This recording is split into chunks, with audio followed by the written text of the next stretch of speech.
Welcome into the Cam and Strick Podcast, fueled by First Form, baby. Yeah, baby. It's our holiday special, the best of. Cam, it's kind of hard to track down and compile what the best of is because they're all kind of the best. When you think about it, they're all tied for the best. Yeah, we got some good ones for you guys. I know it's Christmas time, it's New Year's, but we're going to entertain the hell out of you guys. I know you're going to Grandma's house over here and you're doing this, you're traveling. We're going to entertain you. We got so much good content with the best stuff, so check this all out. Do you know the history behind Grandma got ran over by a reindeer? Like the why are you? No, the history behind that. Well, like people want to hear the best of, and you're going through bullshit right now. What's We're trying to do a quick favorite intro. Christmas song? My favorite Christmas song is "Oh Holy Night." Oh my God, it's a great one. My favorite Christmas song is "Oh Holy Night." I like the church hymns more than Santa got ran over by a reindeer. No. I hate all that bullshit. I like the church hymns or whatever they're I called. like Siberian Orchestra. Yeah, that's good too. And I like Drummer Boy. Drummer Boy's fine, totally. But I like "Oh Holy Night." It's a sweet song about Jesus. Holy night. That is a great tune. Hey, He talks about Jesus. We should dude. go to church on Christmas Eve. I will. I used to do that in the minors. Me I'd too. go with the religious guys. They come to church with me. All right, come and I would over. do that. Let's go to midnight Man, mass. I'm not No, the temple. no. Go to church. Well, what do you I mean? said. Oh, okay. I want to take my kids because I used to love when they had the bells. You know, like the little Yeah, choir. it's They wear cool. like the red. I feel good sky at a church. Gowns. At Christmas time, I do. Dude, I feel good. you want to get in the Christmas Makes spirit? me feel good. We're going to midnight mass. Kate can come over, and I'll have a fire going. Man, I'm probably passed. because it's nice. I'm passed out. No. Andy. At midnight. What time does Santa? I can't What stay time does awake. Santa typically come? If I stay awake at midnight, What time does there's Santa? a reason for it, and I can't go What into a time church. does Santa typically come? Typically come. 2 in the morning. That early? 3 in the morning. Yeah. No, you got some shit kickers. All getting these up at 4. reindeer shitting in my yard. I don't But like that. I can't go to. You hear that? No, you have deer shitting in your yard. The reindeer. They shit in my There's yard. no reindeer by you. But I can't go to church at 12 o'clock at night. Talking about Santa comes and he brings the reindeer, dude. Dude, we're not talking to kids, man. Good God.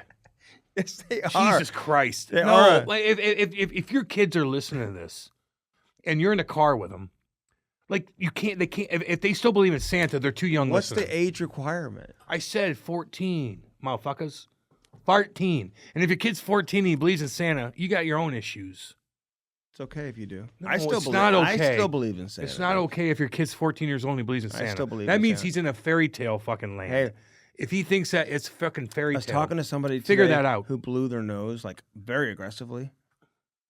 It was like Dude, we're doing an like, intro you know, on the right- best stuff. right we got to go. right in front of me, like just was blowing their nose, very aggressive. And then he like finished, and he had like some stuff going on right here on the side of his face. I didn't say anything. I didn't know what to say. Say, clean your face up. Well, did you say that? Yes. I didn't want Andy, to embarrass him. No. If we're doing this and I'm looking at the camera, if I have something going on, I you would better, tell Dude, you- if you don't do that, I'd cancel the whole thing. Actually, I wouldn't. I'd be tell you. like, you're not doing it. I wouldn't tell you. I'd be like, I'm not doing this. What are the plans for Christmas Day? We're doing an intro for. Yeah, I know. Yeah, I but like know. they don't care Okay, right but now. this is the best of. Are you Okay. making your pinwheels? Yeah. Oh God, yeah. So bring some of those over. I'm on making a Christmas Eve ham. before I'm we making go to pinwheels. I'm making little crunchy pretzel things with bacon, like my mama used to do. And I'm gonna hook my dad up. I'm gonna hook up my aunts and uncles that are coming over. Well, Kate's aunts and uncles and stuff Yeah. like that. I'm doing a ham, the spiral ham with a Yeah. good glaze on that son bitch. I was gonna do a standing rib roast, but Okay, nobody wants that. are you kidding? Prime rib? Oh, I'll get you one of those. I don't I want. think I have one in my yours. freezer right now, actually. There you go. Nobody leaves my house without a steak. You know that. Yeah. So come It's on good old over. frozen steaks. Hey, listen, man. We can't thank you enough. we love though. you guys, We love man. all our I hope you guys have an listeners. awesome Christmas. Everybody. And New Year's. Support all our sponsors. Of Yep. course, firstform.com/Cam and Strick. Test on Roofing. testonroofing.com. The Illinois Recovery Center, 1-888-743-0971. We're thinking about all y'all that are dealing with specific issues this holiday season. Don't go to Seth, get a Sparks. Stay away from that hockey shop to get your skates sharpened. Hey, try to don't be risk the stress-free. tournament. Go to Sparks. Yeah. Sparkshockey.com. Sparkshockey.com. Get yourself a new Sparks. Use that promo code Cam and Strick. It's going to save you more money than Black Friday and Cyber Monday. And, of course, Bellman. At Bellman, there's no swinging dicks, and you get sushi and flavored water and all that type of stuff. So, yeah. And all you guys that are Bellman.com. In Troy, Buick GMC, Chrysler Dodge Jeep Ram. And all you guys that are busting their ass out there, man, trying to make your kids happy. Just remember, when you sit down with your lovely wife and you have your coffee on Christmas morning, after you guys been fighting, thankful. you've been busting your ass, you've been working overtime, driving 12 hours straight to get the fucking product to where it needs to be. That's right. Just remember, you're going to see your kids and they're going to have a smile on their face. It's all going to be worth it. You guys are busting your ass. We all think about you blue-collar sons of bitches out there. We love you. Merry Christmas to all you guys. We love you, man. Stop saying blue collar. Because the wealthy people aren't stressed out. It's the hardcore cats that are stressed out, dude. I'm not talking to the wealthy guy that had. They're listening. Not talking to you. They're listening. I'm not too. talking to me. We're not even wealthy, but we're okay. I'm talking about the paycheck to paycheck that they're just so stressed out just to want their kids to have a smile on their face. Christmas. That's who I'm looking at. Because everybody else is okay. We have all types of people that are listening. Yeah, I know, but I'm speaking to them right now. Okay. We're okay, Andy. Like, we're okay. You're okay. I'm okay. Oh, But holy night. Merry Christmas, everybody. We love you guys. The Cam and Strick Podcast is brought to you by First Form, baby. Use our link and do it today. www.firstform.com/camandstrick. Get jacked now. They are the real deal. Get that protein, check out the apparel, eat those bars, and drink those energy drinks. Firstform.com/camandstrick. Yeah. Now on to the interview. All right, let's get to JT Miller. Let's go. On this edition of the Cam and Strick Podcast, enjoy this. You get to the Rangers, though. Like, were the guys good to you? Like, you're the first-round pick? Like, was Alain Vigneault, like, I mean, he just announced his retirement, man. Like, was he okay to play for? Did he give you, like, a real opportunity? Like, what was your experience like when you first got to the Rangers? Well, when I first got there, it was the lockout year. That was my rookie season. I was drafted in 11 and then went to Plymouth for one, and then actually played during the lockout. I was in Connecticut playing for Hartford. And then the season, I guess, started back up again. And Tortorella was my first coach. So that was a humbling experience for me, especially hunky, skilled, and, thinks the shit doesn't stink type of guy, which I still don't think it does. But he will humble you pretty quickly. And then to jump from him to Alain Vigneault, Alain and I'm sure you guys know, but we had a rocky relationship, but I think at the end of the day, it was all for the better of me. And I've said that openly. And, honestly, I think he's helped me create a standard for myself that I now look to see in my teammates and, continually do to myself that, I think that, he's had such a great track record on every team he's been on. It's been pretty amazing. And, we always butted heads, but like I said, I was 20 and 21, 22 years old. Like, those are some hard years, and he was hard on me, that's for sure. But at the end of the day, I think it helped create the player that I am now. Isn't it interesting how that plays out? Like, at the time, you fucking probably hate the guy. Man. Yeah. And then you say you hate him, but it's like an immature thing where you just say you hate him because he won't play it. You know what I mean? It's like, well, there's probably a reason behind the not playing. So what happened? Like, how would you define your time with the Rangers, man? Because, listen, everyone always knew you had the ability, and, for them to move you, like, why do you think that was? Like, what would you have done differently if you were back there in New York? Well, I'll tell you right now, I think I spent parts of 6 years there, give or take, parts of 5 years, something like that. Mm-hmm. Like, that's a hard team to get on, first of all. Like, that was, every year they're either, pushing for the President's Trophy. They made the playoffs how many years in a row? It was like 9 out of 10 year stretch, maybe even more than that. Big dog veterans, too. Yeah, like I was just going to say, like some of like Hall of Famers, like guys that I couldn't get in the lineup. I was on a very short leash, and it's because of what that team was made of. And to say I'd change a lot, it'd be different because I learned so much about what the playoffs were like at such a young age, and then haven't had the success recently. It's created like a more of a drive to want to get back there. And I think that's kind of a blessing in disguise. So I don't think I'd change anything, to be honest. I've learned so much, and there's so much still obviously to learn, but being humbled at that young of an age, I think is a really good thing. And I think that, I feel like I've gotten better and more comfortable every year. And I think that's probably why. See, man, it's interesting. Like, to get drafted and go to a good team, I think is such a completely different experience. And some of these young guys, they get drafted like early, and they're in the NHL playing on shitty teams right off the bat. Number one power play in the lineup every game, and they probably don't care about losing. They don't get the same type of experience, man. You probably see that now, like throughout your career with these young guys who come in, and you're just like, man, I didn't have it that easy, when I first came into the NHL. Yeah. No, I was playing in the Garden in the playoffs, 19 years old up until 24. You tell me what you would rather have, right? So not a ton of success came personally, and it took me way longer than it should have to figure that out, as we all probably know. So I I don't know. I think it was, honestly, it's hard to trade it because I haven't had a whole lot of playoff time since then, and man, I would do anything to get back there. So hey, when you're in Vancouver and the media is like so loud, and like your guys' season like last year, dude, it was like tough to even come up like on the keep up with it on the outside. I was like, what is going on there? It was like so much drama, one thing after the next. Were you just like, when they finally brought in Tocchet, were you like, okay, it's finally maybe like a relief, just turn the page and hopefully things just kind of get moving in the right direction? Like what was it like going through all that, man, just dealing with it on a day-to-day basis? Yeah, I mean, I try my best to stay out of it. You know, I'm not on social or anything. I just have an Instagram. My wife has my Instagram account on her phone for charitable reasons. Like I don't even have the app on my phone. So like I try to stay off it. I'm not on Twitter or anything. I mean, it's impossible to completely get out of the way. I mean, especially out there when, I mean, I don't know. It just turns a little toxic, and it turned very just negative. And it felt like, I mean, everybody's looking for something to grab onto.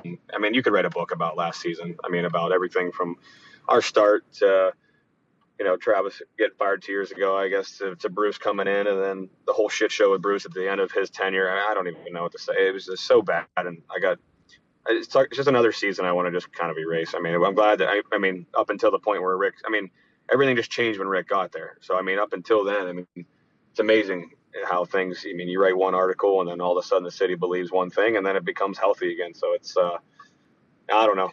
I'm definitely excited that we're kind of turn the page and move on and can put some things in the past. I mean, with the deadline and all the rumors about people getting traded, and it's just a shit show to say the least.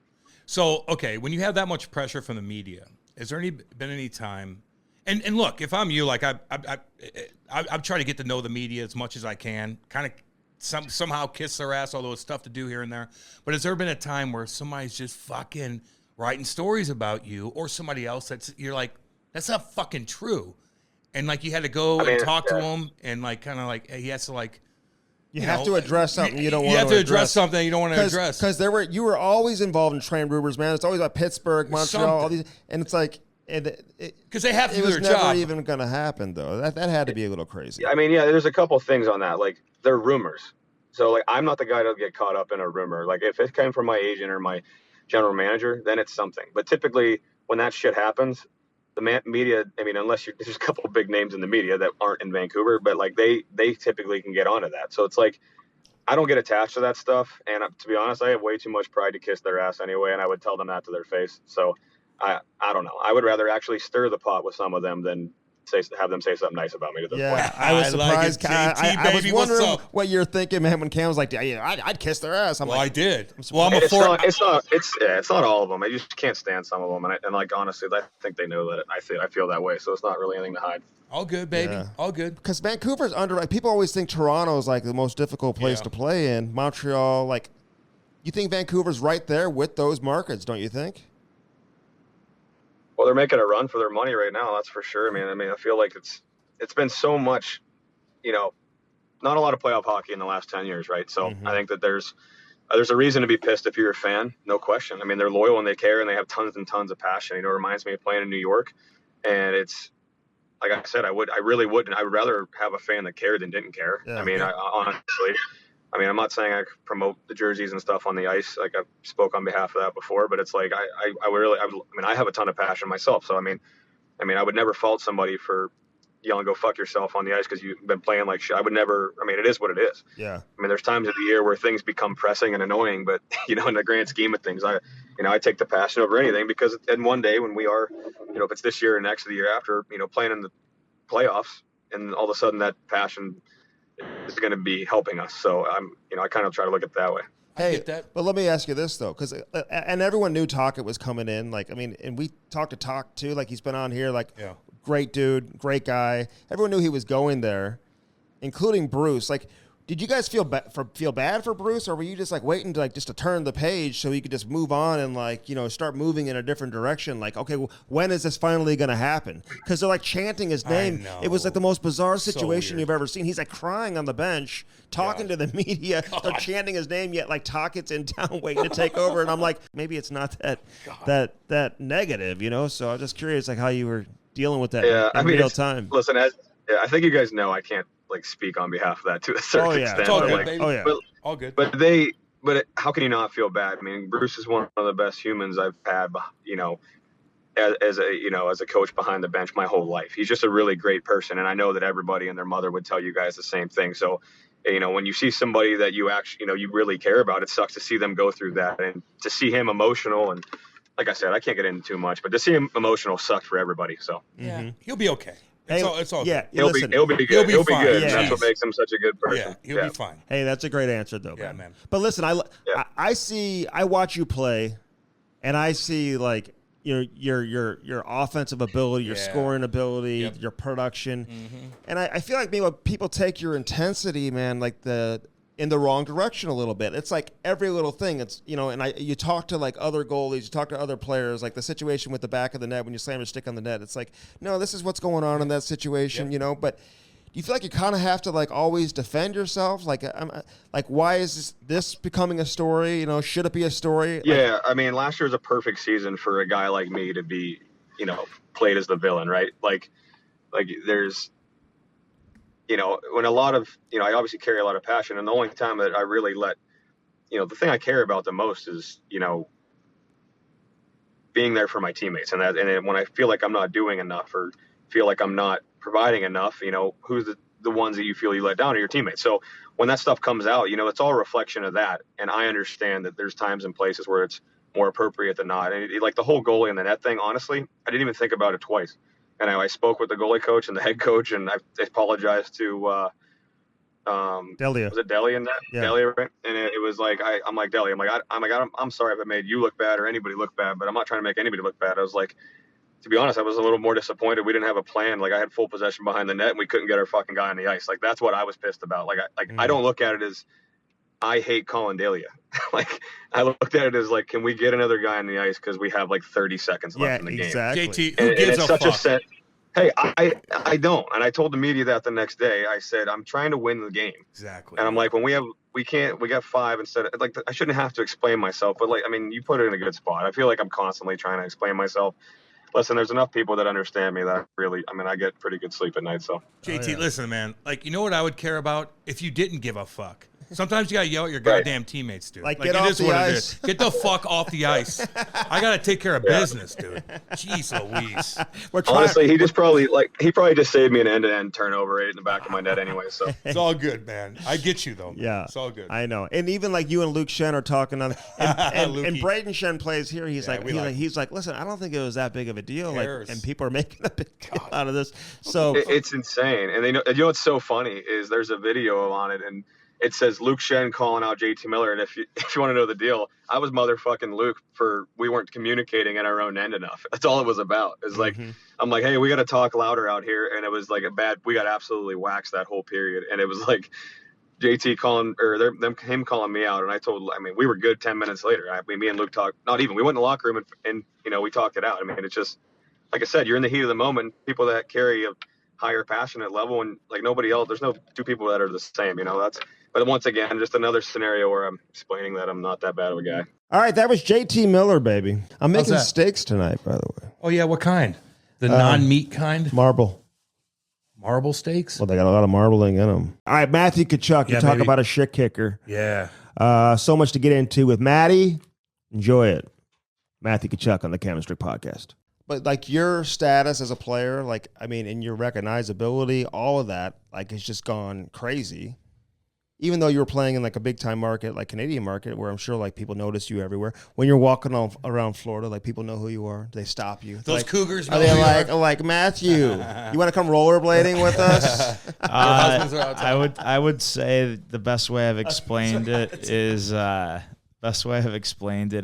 after the All-Star game, more and more people started to realize, I don't want to say what hockey is, but what the Panthers are and some of the players. They still don't know what hockey is. They don't know, but they know who you are. Who cares? They all know now. But at that point at All-Star, we weren't doing too well either. So we were middle of the pack and we weren't in playoffs. So I wasn't taking it to heart that they didn't know who we were. We were not playing good at all. So then All-Star happened, and then we sneak into playoffs, within that last stretch. That month of March was really big for us, and more people are just gaining traction.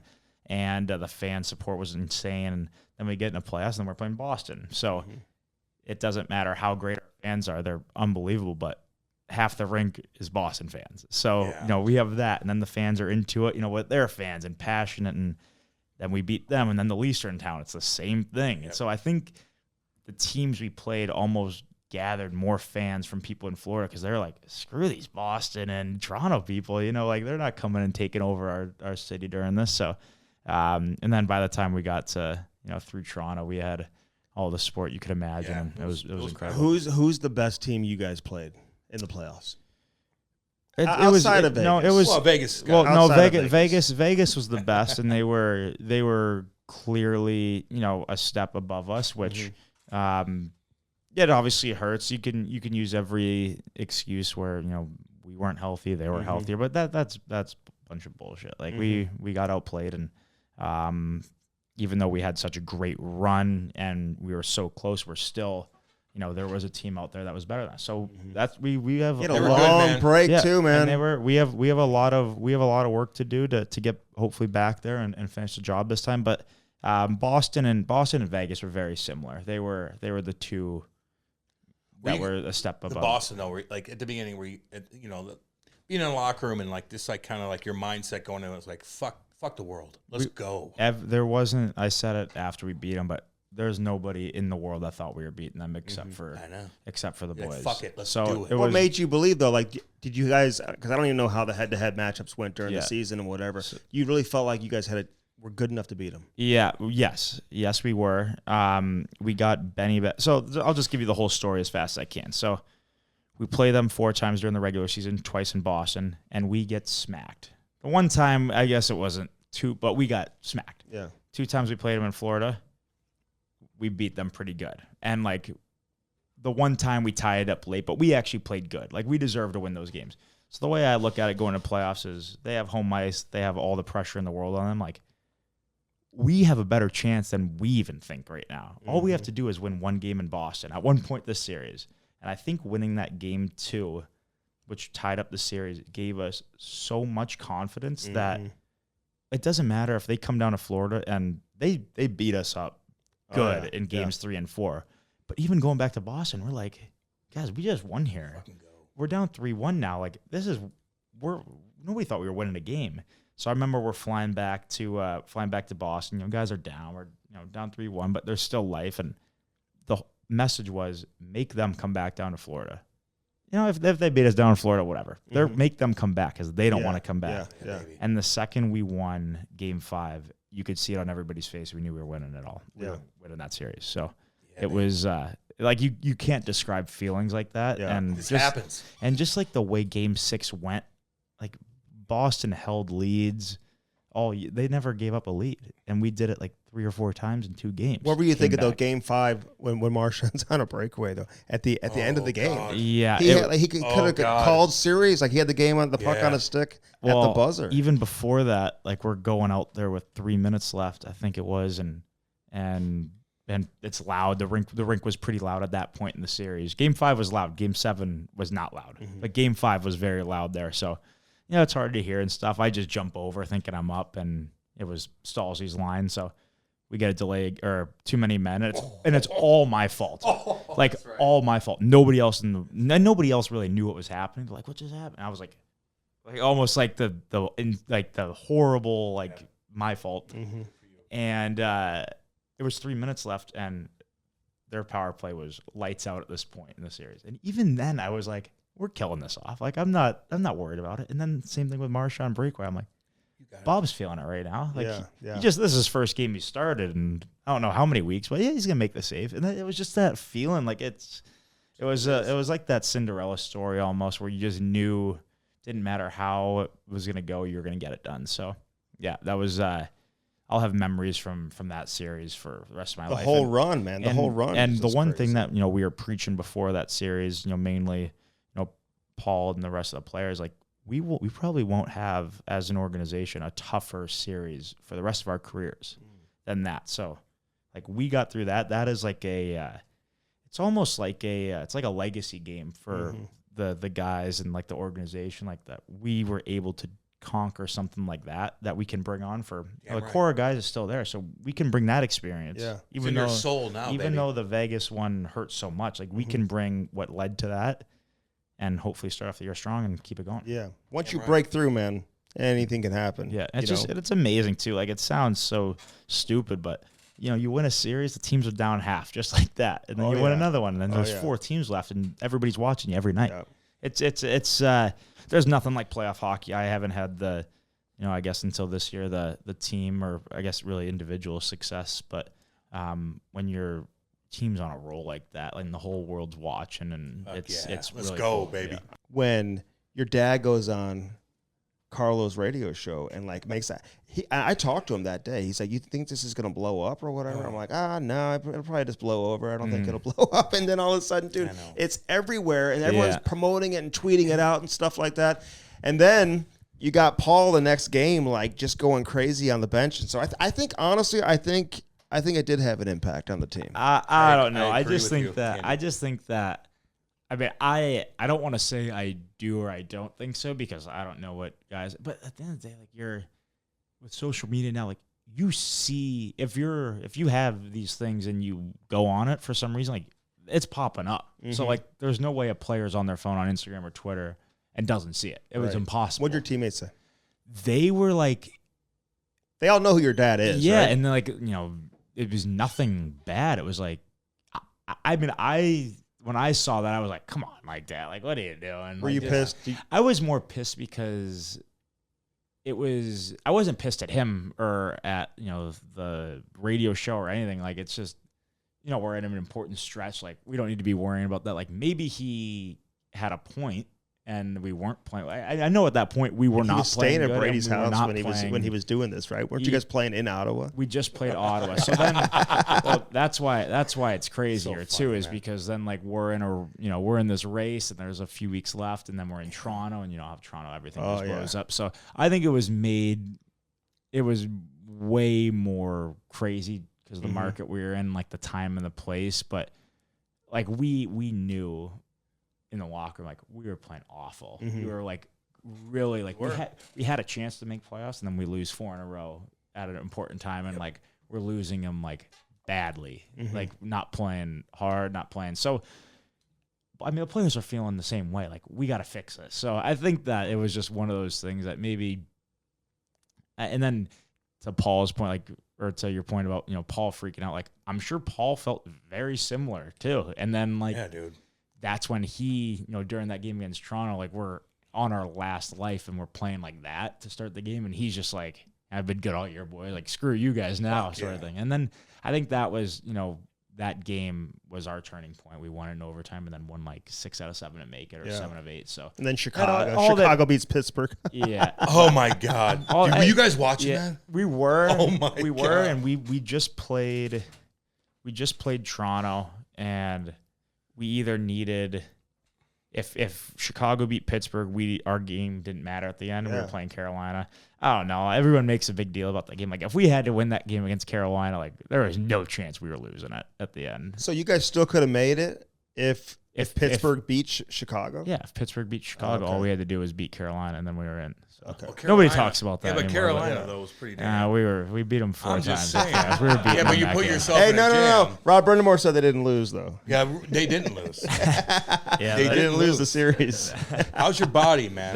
that one confused us a little bit, but I think it was good Montour spot. who said, like, hey, when you guys have the extra attacker goalies pulled, if you guys don't score and the buzzer sounds, like, it's a melee, like, everybody's in, right? absolutely, yeah. I like when You you got the extra guy up there. I like when you do that, though. No, well, I mean, nobody wants to. This is something I think probably shouldn't say. What my dad always said, like, you don't lose a game, especially in playoffs, without a fight. No shit. Like, you're Get in there. get in there, and Even with like Mitchie Marnie and those guys, man, like just like they're at the end of the game, like get the fuck out of my face. I don't mind. I just think, and talk about Monty, like, it's just guys hate to lose. Like, dude. I think and you're not like showing and being like a hero, being like, we're doing this every game because we're a bunch of crazy guys on the team, but like we genuinely hate to lose. So it's good. And that's a great, like, we didn't lose much in playoffs. So, but when we did, it was a melee, and everybody was getting the 10s thrown at them. You did. They were throwing out 10s like yeah. crazy. Oh so my they God. were- Give me a 10, baby. Adding Rack those my stats. penalty minutes. I was telling Cam, I was like, so you should have got more 10s. You would have I had was more nice to the penalty refs. minutes. I was nice to the refs. That's fine. Hey, yeah, you and Mitchie you guys did get into it at the end of the game there against Toronto. I had to feel good at beating Toronto though, like just because there's so much attention. Yeah. Well, Right. they wanted to play us. Oh yeah, they did say They that. did want to play us. That's The right. Yeah, fans and and then- Funny how that works. Yeah. We just had so much swagger at that point. We just beat Boston. We have one day before we play game one. So I wouldn't say we celebrated when we beat Boston, but the best part of playoffs is you have your lounges in the hotel and you all go there. You have a beer or two after you beat them in game 7. Then you wake up the next morning, you fly out to Toronto, and then it's holy shit, we have to get our last dinner before our meal right now, and then we're going over all the pre-scout and all that stuff when playoffs works. And so we just went from game 7 to a game 1 like that. Mm-hmm. So I got to ask you about one thing though. The stick incident with Jonathan Quick. What were you surprised people blew it up that much? How do you even know where you're putting your stick in that situation? You got to break that down for me. I really just think it was at the end of the game and trying to pry the puck, and then I don't know, maybe just getting a little pissed off. I really have nothing, no excuse for it or nothing. And You got a couple games for that, didn't you? yeah, I got 2 games for that this year. Yeah. I mean, I don't. Got to get one a year. Whatever. No, I don't. I don't need to get any. No, don't anymore. stack them up. No, because you're they're- gonna hit somebody weird. No, one of I'm these good. times, I'm good with. I'm good with not having to deal with that Remember, a anymore. stick but got in the mask or whatever. No, I know. but then some, you get some 2 of those, games. some of the some of the goalies, it's there's. I'm not a huge fan of the goalies that are outside the crease and bumping into you, and then when you bump, if they hit you, then They go crazy. they go crazy, and then the goal gets called off. I'm like, dude, this. That stuff kind of irks me a little bit. So I don't know. It's okay. Hey, it's all good. You Let's have think some fun before with your it. career's over, you and Brady will play on the same team? Is it that important that you guys do that? We've talked about that a lot since we've both gotten into the NHL, and I mean, who knows? The only opportunity might just be a Team USA thing one day. So that's why we want that to happen, and we hopefully can play a few times with each other. But in the NHL, I mean, you have to come to Florida. I'm not going up there. No offense, but I'm happy with where I am right now. So I don't know. He's got a few years left before he decides on doing anything. Are So you, he loves it up there, though. He's kind of a god up there, which is pretty Yeah, he cool. is. That was Matty Tkachuk. Great dude. He's a good dude, man. The whole family. Dude, he's been so busy. Drop of a hat comes in. Just comes in I know. and just For chills. an hour and a half. Right? Totally cool. Mm-hmm. Also have a lot of respect for Garth Snow, man. He was great on this Great edition guy. of the Cam and Strick Podcast. Enjoy Snowy up Hell yeah. next on the Cam and Strick Podcast. Enjoy. Hey, listen, man, you turned pro, and you had a lot of success, man. You played with a lot of Hall of Fame players. I mean, some of the biggest names in the history of the game. But I got to ask you, from a goaltending partner standpoint, were you easy to get along with for your partner? And did you usually coexist with your partners pretty well? Including Ron Hextall. Was he nice to you when you were a young kid getting into the league? Oh, yeah, Hexie was great. Great teammate. I can remember we were playing in the. They had just built the Core State Arena. Is it Wachovia now? Yeah. And it was probably 30 minutes before you go out for warm up, and I always say I came from the gym, but I probably came from the bathroom. And I was walking by his stall, and he would always have his equipment, much like Paul Correa that you mentioned, in a certain way, and his pads would be standing up straight in front of him. And he was sitting there kind of in his underwear, and he would sit there and rock back and forth like a crazed animal. And I accidentally bumped his pads, and they tipped over. And I just started sweating right away. I'm fumbling, trying to get him back up, and he's just giving me the death stare. And the game's played. He gets a shutout. We end up winning. 2 nights later, same thing, walking by, and I just walked by, and then he looks at me, even a scarier look. And he's like, "Are you going to tip these fucking things over? You're trying to undermine me." So now I had to tip his pads over every time we played a game until he went on a cold streak. Then I didn't have to tip him off. But he was great. Just really fun teammate to be around. Everyone sees this kind of like a maniac, but he was a funny guy to be around, sarcastic, really got along well with Ron. All right, so listen, the John Tavares situation, I mean, everyone's talked about that. And, I mean, you've come out the last couple of days, you've made some comments like, you know, hey, like some of that was taken out of your hands. So are you saying like you wanted to move him? Or were you like, okay, no, I don't want to move him because you guys are telling me that you're going to be able to sign him? Like in hindsight, what the right move would have been to move him, right? If he's not going to re-sign there, then you got to move him. You got to get something for him. And I know he's been treated like shit and stuff like that since, you know, his first couple times coming back there, fans going crazy and whatnot, you know, but you look at the contract he signed in Toronto, like, is that a contract you would want on your roster too? Like, given his age and where he's at right now as a player, I'm just curious how you look at the situation with Tavares, you know, the big picture all around. Well, I when John came back and played, I think it was at the Coliseum. It might have been at Barclays at the time, and the reception that he got or lack thereof, you know, it really wasn't anything he did wrong. Mm-hmm. You know, the decision was made not to move him and to wait it out to free agency. So there was no decision for him to make. He never communicated to me that he was looking to go somewhere else, or he never communicated, oh, I'm definitely staying. So a lot of the the scuttlebutt I hear isn't true. So, you know, in that regard, it's a little upsetting for John, because John's such a classy person, and he would never bring it up. But he didn't do anything wrong, is what my message was to the Islander fans. And you know, you talked about it earlier, what a passionate fan base it is. Sometimes you can't really talk sense in that regard. But from being on the inside, John handled everything with class while I was there. So I don't know what happened after the fact, because I got let go shortly after the season to free agency. So I can't really speak on those interactions with John. I was out of the loop, but you know, he never stated he was going to stay. He never stated that he wanted to leave, and the decision to not move him wasn't made by him. Okay, so what was your recommendation to the ownership? I mean, were you like, hey, listen, if he's not telling us he's going to stay, like we've got to move him, like, because we can get a lot in return to set ourselves up moving forward into the future. Like, what was your recommendation to ownership? I mean, where were we in the standings? You know, were we a few points out? It's a different situation than if you're 12 points out. But, right. You know, the decision was made that he wasn't going to be moved. Mm-hmm. By ownership, right? Yeah. Okay. So, I mean, yeah, it's just a lot of teams have been in that situation. You know, big time. There's so much you can get in return, you know, like, I mean, because you look at some of the money that he was talking about getting, like at that time, did you look at him as a guy that was a $12 million player? Like, hey, absolutely, he's worth the money to invest that level of commitment. Yeah, I would have to go back to my notes. I know we made an offer during the season, whether it was 10 or 10.5 million a year times 8, but I don't have my notes are in a box somewhere.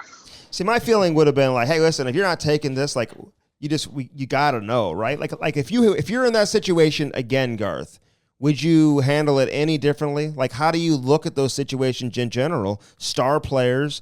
They're not committing. You get to the deadline, it's like, shit, man, we're taking like a giant risk if you choose to walk. So what are you saying? Just as a general manager, just make the transaction? Well, I'm saying like if you're in that situation again, like would you do it all over again, or would you handle it like differently? Would you be, you know, more concerned about getting assets in return than taking on the risk of having him walk and getting nothing in return? And he's not the last player to do that. There's been a lot of other, and I get it, man. He's the captain of the team. He's a star player. Yep. It's not like it's that easy of a decision just to like trade the guys. So I'm not saying like what you guys did was wrong. I'm just curious how you look at it if you were in that situation again. Well, I would hope that the decision process wasn't taken out of the general manager's hands, you know? Right. So like I said, I think it was in September, maybe late August, the decision to hold on to him and not entertain the idea of moving him. And I can remember getting calls from other teams, and I said, "Yeah, we're not moving them. Yeah. We're not moving them." I was going to ask you that. Yeah, I mean, teams calling left and right, being like, "Hey, we'll take 'em. would like to talk to you about," like, I'm sure they were, man. But listen, ownership. At that point, it's a moot point. Yeah. Yeah, exactly. I mean, they kind of like, and that's why they're the owners, right? I mean, No shit. they make the decision, but everyone always points the finger at the general manager. So sometimes it's not fair to do so, man. But like seeing him. That's why the GMs get the big bucks. 100%. But it's always interesting how it goes down. Did you think he, like, at the time, did you think he was, like, what was your opinion? Like, did you feel like he was going to stay or that he was going to walk? Did you have an opinion either way? Like, knowing the kid? I know he was torn. And like I said, I don't know what transpired after I got let go. But, I don't know whether it was 50-50. I don't know if it's fair to put a percentage on it. But, I know he loved playing in Long Island. He loved his teammates. It was a tough decision for him. And really, that's a compliment to the Islanders organization. It's a compliment to the fan base that, it wasn't an easy decision for him to make. Mm-hmm. Tell me about that Josh Hosang. Like, because I remember, like, the reports on him coming into the draft, like they all, they weren't always positive. Like what sold you guys on taking him, and was that a risk? Like, what was your relationship like with that kid? We took him. I think it was 28th, late in the first round. He had top 5 talent, mm-hmm. and it was more of a home run swing. It didn't pan out. So it's not a situation where if it was a top 10 pick, we would have selected him. It was, I think we traded early in the second round a few slots just to take a flyer on him. But the talent was there. We were aware of all the off ice issues, and sometimes we think we're smarter than we are, and we can correct behaviors. And obviously, we were wrong. But like I said, it was a home run swing that wasn't a top 10 pick.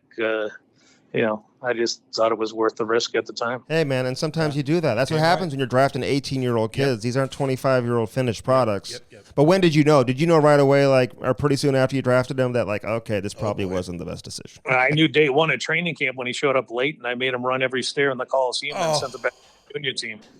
That pisses me off. Oh, my God. Showing up fucking late. Yeah, see, there's no excuse for that, man. No, man. And then he wore number 66. Who was behind that? Remember, everyone's giving him shit because he's wearing 66? Yeah. Yeah.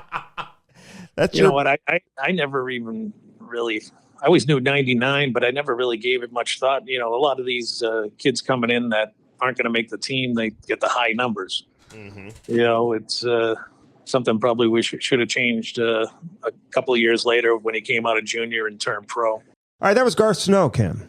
Garthy boy, Garth. Remember I asked him about his name. He's like, I got my brother's names, Greg and all, a bunch of G's. Yeah. And I'm like, oh. Yeah. Garth Snow is a unique hockey name. It is, man. Like, totally. I think it's a great name. He's got that Boston accent, or that New England accent. You know what I mean? Yeah. He's up in Long Island doing his thing, dude. Chilling. Enjoy this interview. A great interview with the one and only Patrick Berglund. Bergie, the Berg Dog. Next on the Cam and Strick Podcast. All right, the trade from St. Louis, when that goes down, like, where are you? Army calls you, says you're going to Buffalo. Like, what are you doing? And are you like, wait, I can't, I have a no trade clause. I'm not going to Buffalo. Like, what was your response to Army when he called you and gave you the news? Well, yeah. So can I like tell my story for this and then leading up to all this? So like 2 weeks before, when the new contract kicks in, July 1st, July 2nd, whatever that is. Mm-hmm. So my first year on my big contract there, I had a no trade. So that year is done. And then my second year and moving forward, I had a no trade, a trade clause where like I can take off 20 teams. Limited no trade clause, yeah. Yes, okay. You know it better than me. Yeah. So with 2 weeks leading up to that point, I'm calling my agent, and we're never gonna say his fucking name. And I was like, should I get my list? Like, how does this work? Because this is the first time I ever had a contract like this. So how does it work? Like, should my list be sent in, or like, because I have it, like, I kind of know the teams and stuff. Like, do you need it to send it in? And he was like, no, it doesn't work like that. If they want to move you, they have to contact us. So I was like, okay, I done my part. And July 1st or 2nd, I'm in Sweden. I play golf the day before, sleeping, and I wake up the next morning, and I have 100 texts, 100 phone calls, and I know right away what happened. And what I was scared about was, what fucking team? Where am I going? And this is the fun, the horrible fun thing. Like, Buffalo was obviously the first on my list. First team that I would never want to go to. I'd rather quit playing hockey than going to this team. Oh, Jesus. So, and the thing is, like, with the phone, like, I am, with so much fucking shit going on, I have to scroll, like, a while before I even know what fucking team I came to. Oh, God. Yeah, and then, welcome to Buffalo Sabres organization, blah, blah, blah, we'll contact you. And Army have called me, but I mean, it was in the middle of the night. I always have my phone on silent. So, yeah, it was a really, really bad day.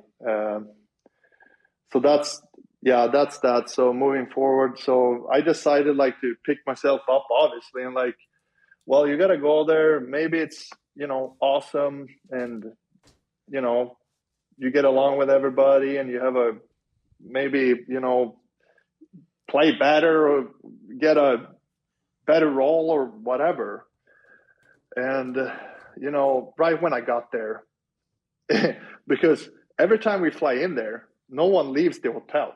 Like, you eat room service, you play, and you get out. Right, Cam? Oh, yeah, man. Yeah, Like, you're in and out of that place, especially in the wintertime. Yeah. So I didn't know anything of, I mean, I haven't been outside the hotel, and it's connected to the rink, so I haven't seen anything about it. But it was, nothing for me. And I think I met the coaches. Obviously, Davis Payne was their assistant coach at the time. And I got there, and I know I was in a package deal. Army saw that he could move me, for, in a way, like, just to clear cap space. And I didn't have my, my teams ready to go and all that. And I understand him. I mean, I respect Army so much. I would have done the same thing. So, Yep. all respect to Army and the success that they had after that. But, yeah, got there, and it was like, met this Housley. God, I hate him. I gotta say it. I fucking hate Phil Housley. Phil Housley, the coach. He was the head What coach. a fuck, yeah, head coach. What a fucking, like, what a prick. I gotta say it. I don't care. What did he Like, do? Come there. But I come there, like, I'm pretty much like one of the oldest guys there, and I could just feel right away. I came in a package deal, and they did not want me. I didn't matter whatsoever. Mm-hmm. And it was just like 10 years in the Blues. I loved it. I had somewhat my role there that I knew. I had my, lows and highs and everything, but, like, I felt like I was being a part of something, awesome. And I got there, and they put me in a fourth line after 2 games, and then they scratched me on the fourth, and then it was just like, yeah, I had no, and I didn't want to be there. It was awful. And they were like, and I walked into house, and I was like, what's going on? And I don't like to talk to coaches, and, like, asked them why I'm not playing or whatever, but he was like, no, well, from up top, he wants us to play the younger guys and stuff like that. So I asked for a trade, and they said like, no, you're great for the team though, so we're not going to move you. And I think on the 21st game or something after that, I played and did well, and then we had 3 days of practice. And I practiced with my line for 2 days, and then on the third day, I was a healthy scratch in practice. Like you're like one of the fucking pigeons out there. Yeah, you're wearing yellow. Yeah. So I walked in again, and I was like, how is this even possible? And it's like, well, we got to let the young guys play. So that's when I understand, teams that do that, but I don't think I was really ready to be, done with hockey in the NHL. I felt like I had so much more to give, and I didn't have any love for the team, and it was not a good group of guys either. So I just had enough. I drove home after that practice. I called my agent and I said, this is going to be hard for you to hear, but I'm real. Like, I am done. They don't want to trade me, and they just want to, work me like this, and I'm not okay with it. I don't want any money. I don't want anything. I just want to go home. I'm done. And the agent, pretty much, he was like, okay, but I'm going to call GM, blah, blah, blah. And that shit went on for 9 days. And he promised me I could go home every day. And then he came up with, something else. And then it got so bad that other agents called me and what's going on? And I told them that, and they were freaking out, saying well, you haven't been in contact with the PA? I was like, no one told me to call the PA. And they put me in contact with NHLPA. And the next day, I could get on a flight and go home. So my agent didn't do anything. So I was sitting in an apartment for 9 days in Buffalo. And were you in contact with the team? Did they know where you were? Were they calling you and be like, well, where are you? Or well, I got close with Scandella. Was one of them I got close with. So he was checking in on me, and Marco. And one of the Swedes checked in on me. But other than that, no one reached out. Yeah, Marco's here now. Hey, and good guy. Listen, when you when the trade goes down though, you already thought that you had called your agent and said, "Hey, are we all good to go? We check all the boxes." Do you call him back and be like, "What the fuck? Now I'm going to Buffalo? I thought you said we had this taken care of with our no trade list." What was his answer to that? He had no answer. He said that he did his job, and it was my job if I wanted to send in the list, I should have sent in the list. That's what he told me. So then, and I think that's very wrong, because I'm not. What should I email me as a player? Should I email Army hey, just a reminder, if you want to trade me, here's my list? That's not my fucking job. Jesus, Bernie. No, that's why you have it. That's why you have an agent. So, all right. So those 9 days, did you ever change your mind? Were you ever thinking, okay, I want to? I'm surprised they didn't try to trade you then. Yeah, I'm sure maybe they did. I guess But would you have stayed over if they would have traded you to a different team where maybe it was a little more of an appealing situation, or were you just completely you made up your mind, you were done, you were heading back home? At that time, I was done, because I did ask them a month before to this is not a fit for me, and you guys clearly don't want to use me as the player that I am. And you have a bunch of young players, so I mean, can you move me? And they were just no, we're not going to move you. So when I decided to kind of just walk away from Buffalo, I was 100% sure that whatever happens, I'm going home. Either way, I'm coming home at some point. That's my mind was just, I was done.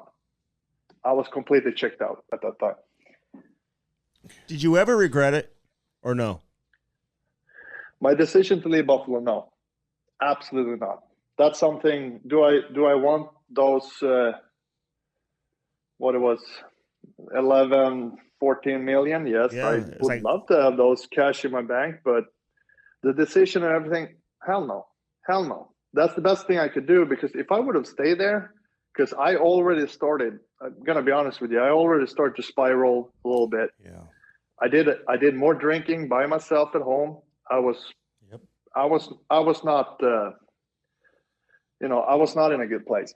So if I would have just I'm gonna just go into practice, be a scratch or whatever, and I would go home. I didn't have anybody else there at the time. I was alone, so I would have gone home and done some drinking, and it would turn bad for me, I think. So I definitely made the right decision. Did you think Tage Thompson, who was involved in that trade, No, did you think I he'd did be a not think he was gonna superstar? be this good. I hated Tage Thompson.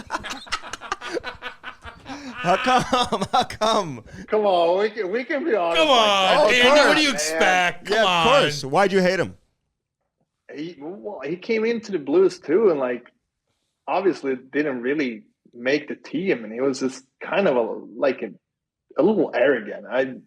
He was a little arrogant. Came in right away and thought he was a big deal. Dude, come on.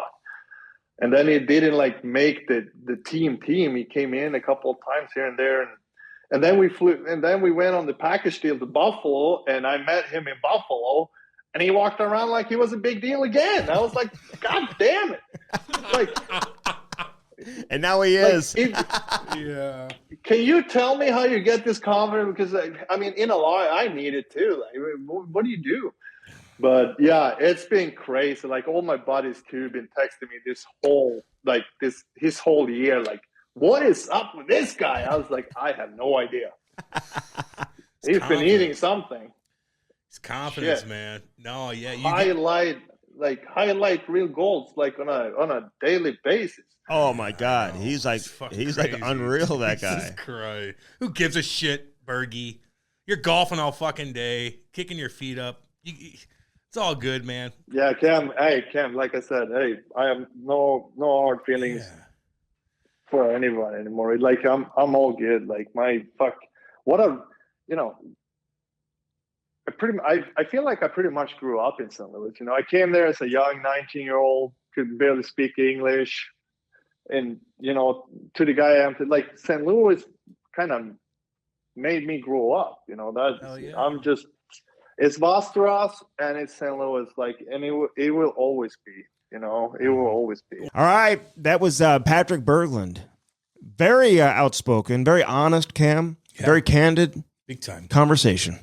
Yeah, he's awesome, man. I love Bergie. He went through some shit, and it's hard to feel sorry for a guy that made a lot of money. He's tall. He's handsome. Don't get me wrong. I get that. But everybody's got their own fucking demons, dude. And he had demons, and he crawled out of it, and he's doing gosh dang good. Do you think now. he had demons, or you think he was just unhappy, man? Well, I think those are demons. Let me tell you something. Andy? There are people who work in the professional world who get transferred to another city or another job or another department, and they hate their job too. Of course. So I don't know if it's demons more than it's dude, if you're in an unhappy place, it can lead you down that ugly road of depression. Isn't negativity demons? Mm-hmm. I lump that all in one category. Yeah.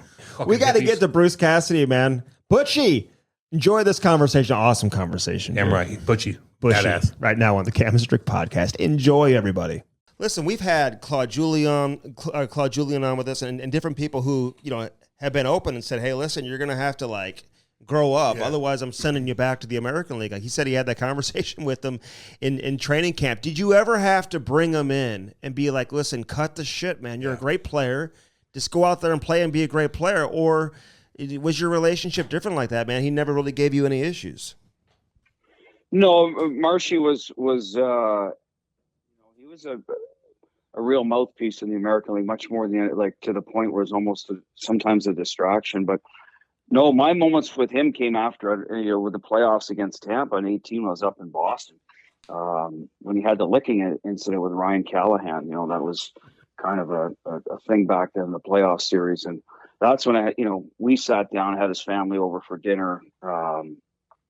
his boy and my son would play together at games. So Katrina gets along with Julie. So anyway, I took him aside and we had a little bit of that chat that Claude probably had with him when he first got there. About Claude's chat was more about, hey, if you want to stick around, that's what you got to do. My chat with him is like, what do you want your legacy to be now? You're now a guy that's won a cup. You've been an all-star. You're Team Canada. Like, do you want to go backwards with that? I mean, there's an edge you can play on, but you're getting to the point where people are going to remember you for the wrong things. So that's probably the biggest conversation I had with him, and I think it hit home with him. I think he understands now how valuable he is to the team.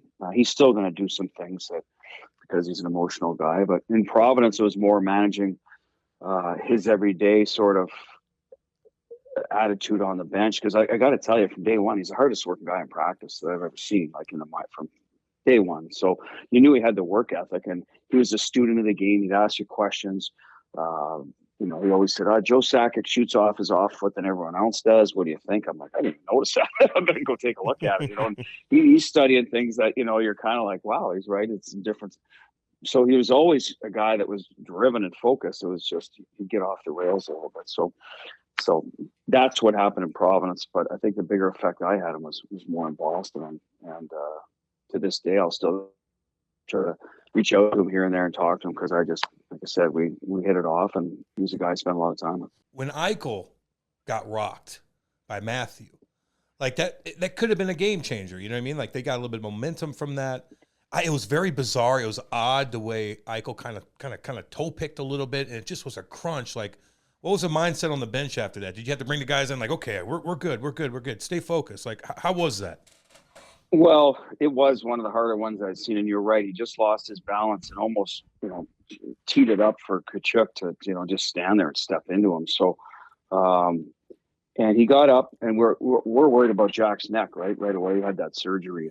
It's like, is he going to be all right? Like, but he skated off, and so the good thing was there was only about a minute left in the period. So we had a chance to, get our breath. But you could see the smirks on their face when that happened. Oh, yeah. And I think that it could have been a turning point, and it turned our way because he came out in the third period, Jack. He was fine.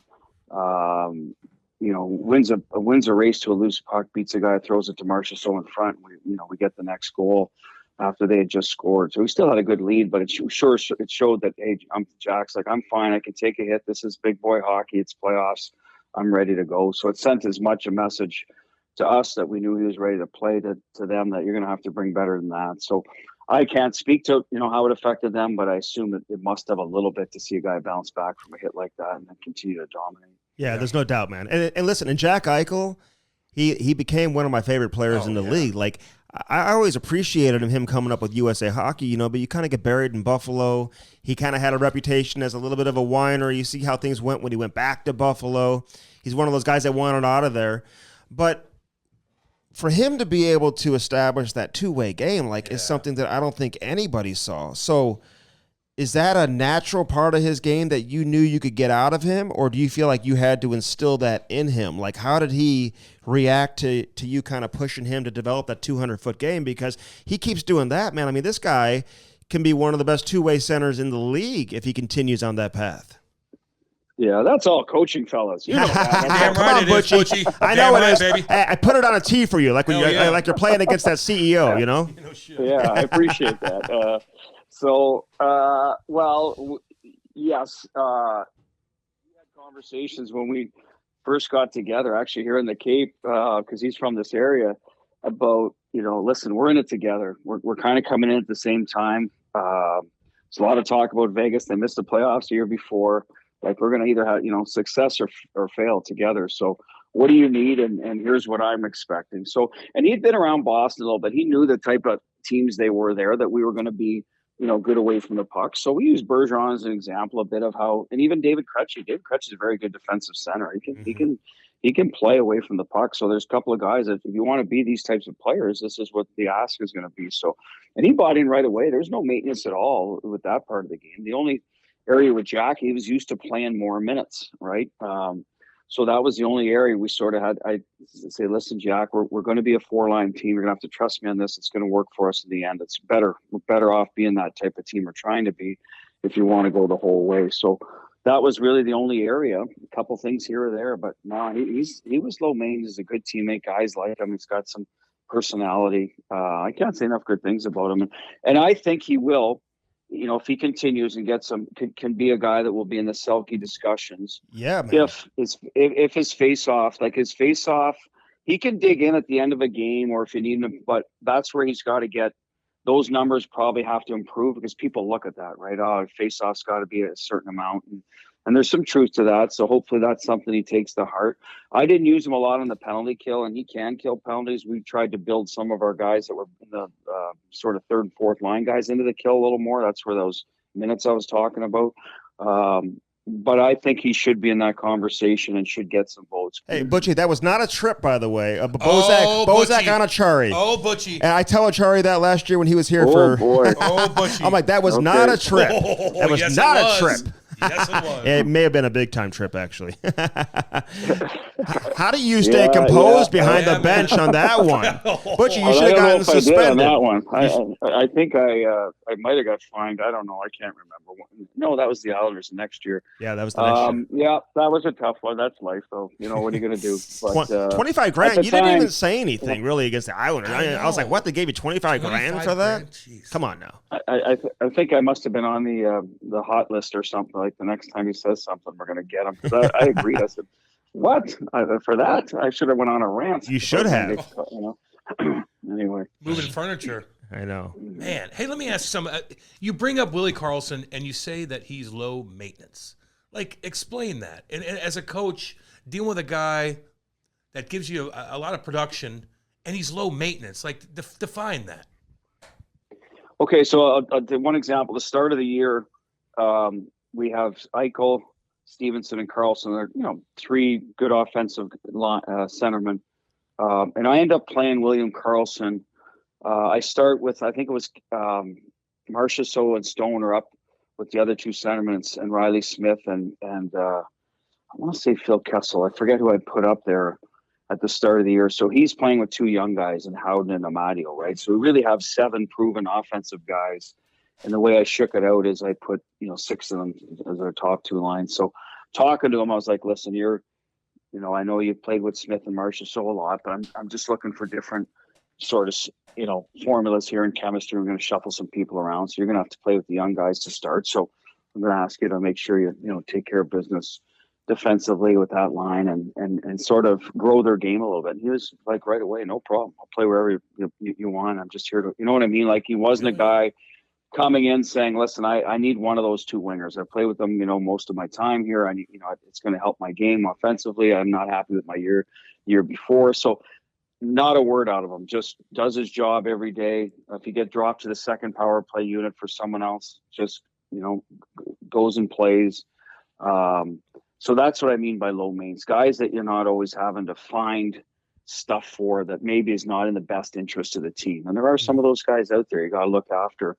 And that's not always a bad thing. It's just part of the business too, where these guys are superstars and they expect to have, if they're going to be held to that standard, then they need, certain line mates or whatnot, ice time, different things. And Carly was very good about all those things.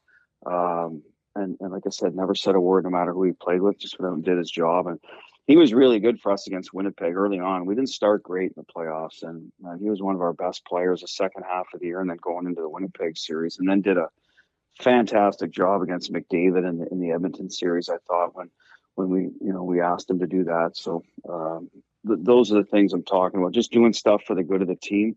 And he's a class guy that way. Yeah, I really meant, do you win the cup without Phil Kessel? Not without Barbie. I meant with Phil Kessel. Well, I got to tell you, Phil's an interesting cat. Guys loved him. He's probably the most popular teammate. I felt bad. William Carrier came out. He healed quicker than we thought he would from an injury, and he went in, and Phil had to come out. Right, this was best for the team. But anyway, I was like I said, Phil's he's a good guy to talk hockey with. He's an interesting guy. I don't know where it's going to go from here, but hopefully Hopefully it works out well for him. Yeah, he's gonna be on your first power play next year. Yeah, he is. He'll be running the assistant coach, and maybe no, he's your health coach. He'll never miss. He's actually your fitness He's your coach. new trainer. He'll never miss a game either. You can count on him. Yeah, no shit. Hey, listen, man. Be honest with me, Butchie. When Boston loses to Florida in the first round, are you opening up a bottle? Opening up a bottle of red wine? We're doing cartwheels around the house. Yeah, Damn right. I actually said this because my kids, they're at that age, right? The Shannon and Cole are 12 and 14, where they come back. We come back for the summer, and the last thing I want them is to hear from all the kids in the neighborhood. Your dad sucks. And, he's the reason we didn't. You know what I mean? Like, so I felt very relieved for them that they didn't. Listen, that's the business we chose, coaching, and there's people that say stuff on the social media for everything nowadays. But at the end of the day, I didn't want them to have to live that this summer. Yet, there's guys in that room that you went to bat with, and we lost in Game 7. Like, I feel for those guys. Like, we still kind of, those are some of the first guys I heard from when we won. Was the group of players from the 19 team, because we were so close.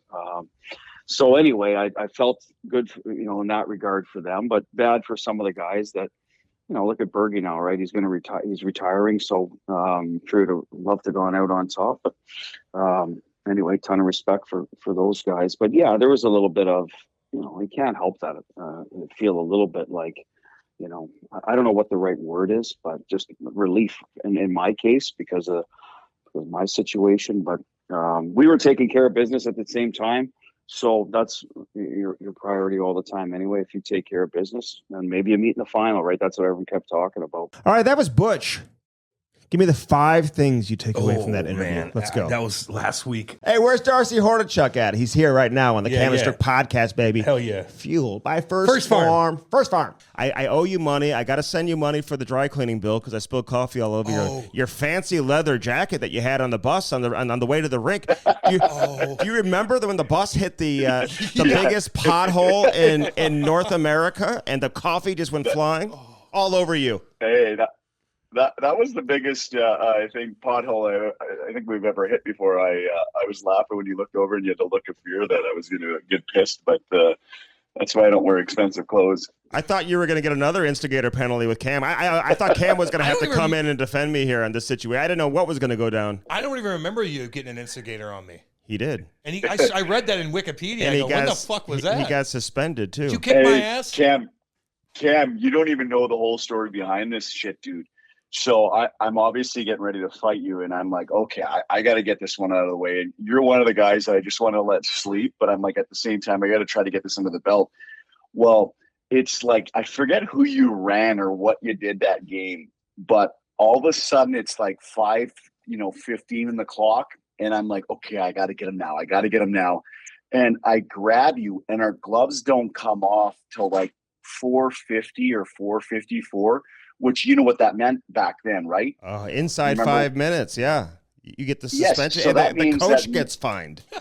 He got fined. Elaine Vignon got fined $10,000. Dude, listen to this. He was so pissed. Called me in the office.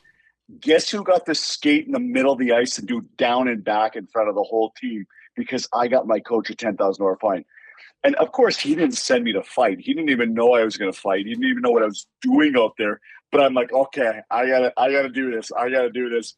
And no, you pound for pound. I mean, everybody doesn't realize that me and you were definitely out of our weight class because of our size. But you hung in there with everybody, and nobody wanted to fight you because you were 1-ton tough son of a gun. So credits to your career and to what you did because I'm a big. I'm a big fan of yours. Appreciate that, man. Yeah, you're a little undersized, a little bigger than Cam's about 5'9". What are you? I'm 5'11", dick. What are you 6'1", Horty?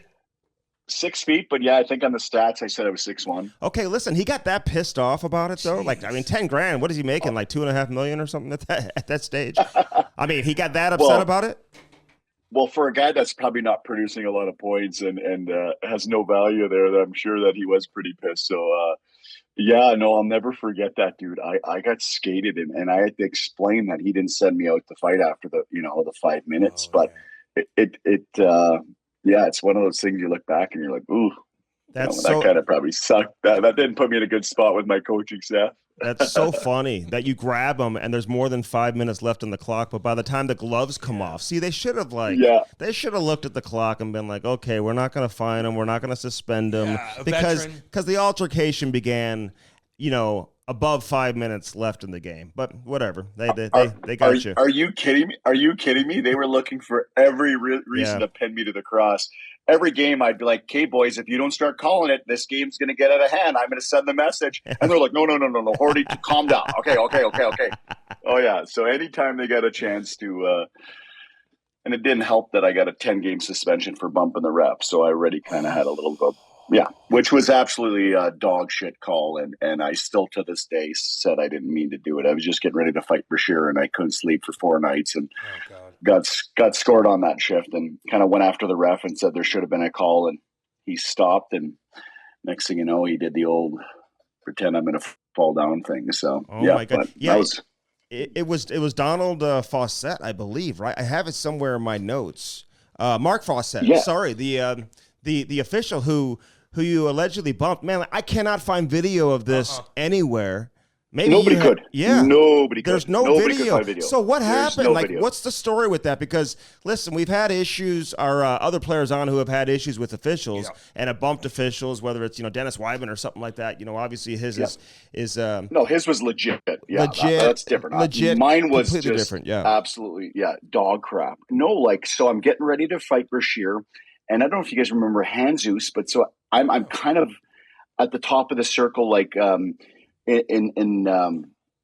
our end, protecting my appointment, and Hanzus kind of comes across and clips me, when he's playing in Philadelphia, and I fall down. Well, then my appointment comes in and gets a shot and scores. So when the ref is kind of going to the penalty box, I'm just kind of yelling behind him, dude, that's a penalty. I know my game is done and I'm not going to see another shift if this goal goes through and it doesn't get reviewed. And, so as I'm kind of skating towards him, he just stops dead, kind of knowing that I'm probably behind him. And so I don't know if they had a lot of, I think from what I understand, I don't know the refs, if I remember what his name was, but there was a lot of issues, I think, back in the day with maybe what was going on with some of the officiating. And,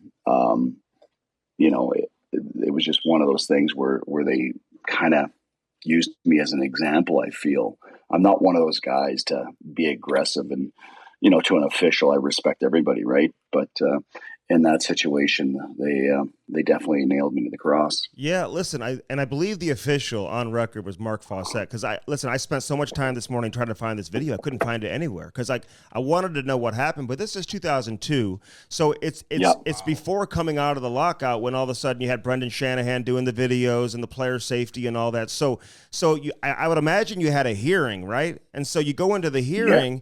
What were you anticipating? What were you expecting? And then what did they tell you? All of a sudden they tell you they're going to hand you, 10 games. That's a lot, man. That's a lot. I was blown away, dude. I thought I was getting, 5 minutes or 2 minutes. I didn't even expect anything. I really, I'm not stupid. I know that if you touch a roughing official, you're done. But I just had, I was kind of so amped up, kind of going at him. I'm like, dude, that's bullcrap. That's interference. And then he just kind of stops. And then I just remember, just a little bit of a bump. And he does the old, let me, I'm going to fall down kind of, move. Embellished, yeah. And 100% it was embellished. To this day, it still bothers me this many years later that it was embellished. Hey, did Bugard eye gouge you? Did he gouge your eye out? 100%, dude. I thought he ripped my eye out. I thought I lost my eye, dude. When he went down in that scrum, because here's how it all started. He was kind of really the only big guy that I hadn't fought. So my writer from Florida, basically, what was his name? Rizzo, or I forget the guy's name. Richards, maybe, or something.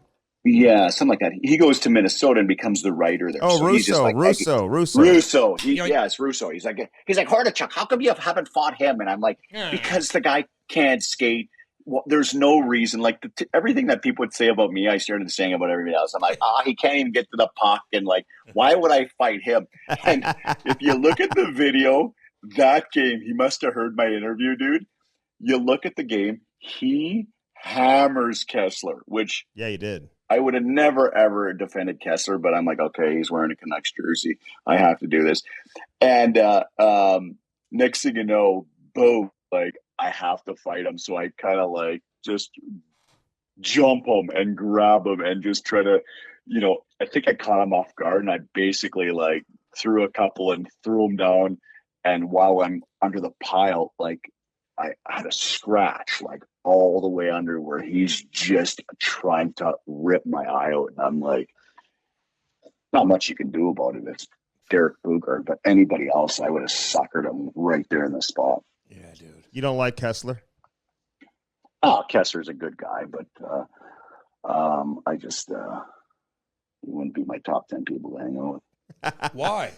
Top 10.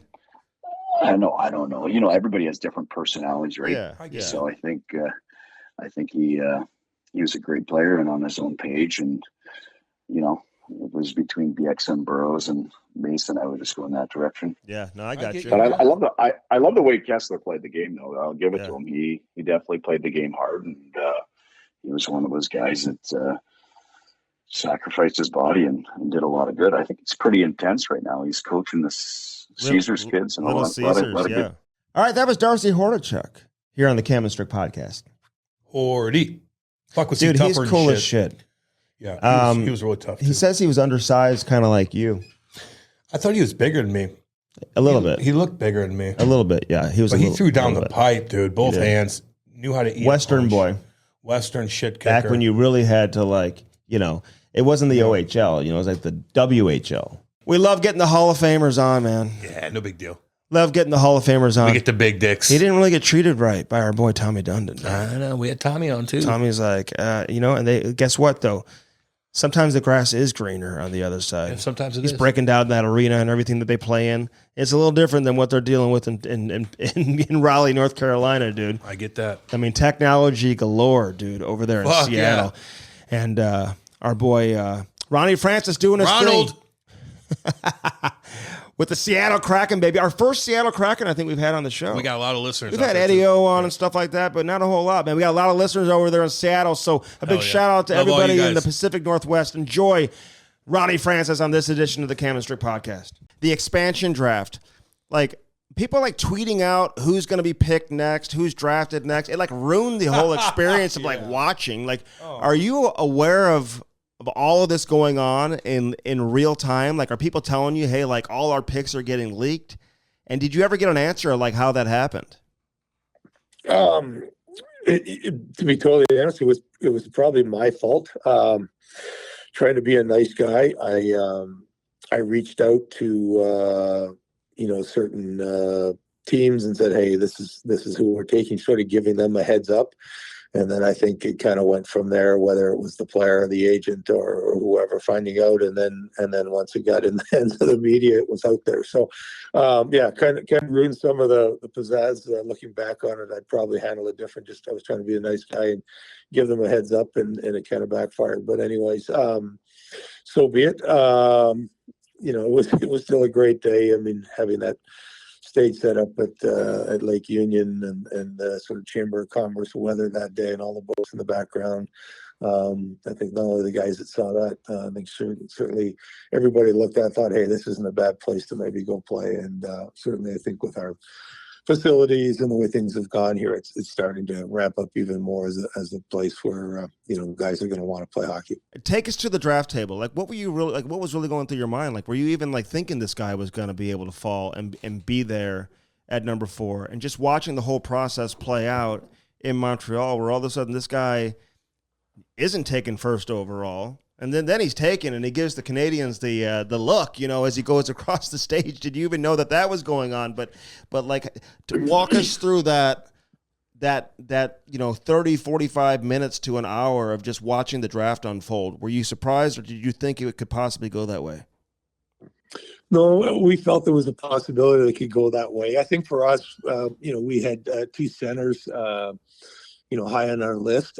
Shane being one of them, and our hope was that we could get a centerman. The strength of building down the middle with Matty and adding another centerman we thought would be good for the organization, long term.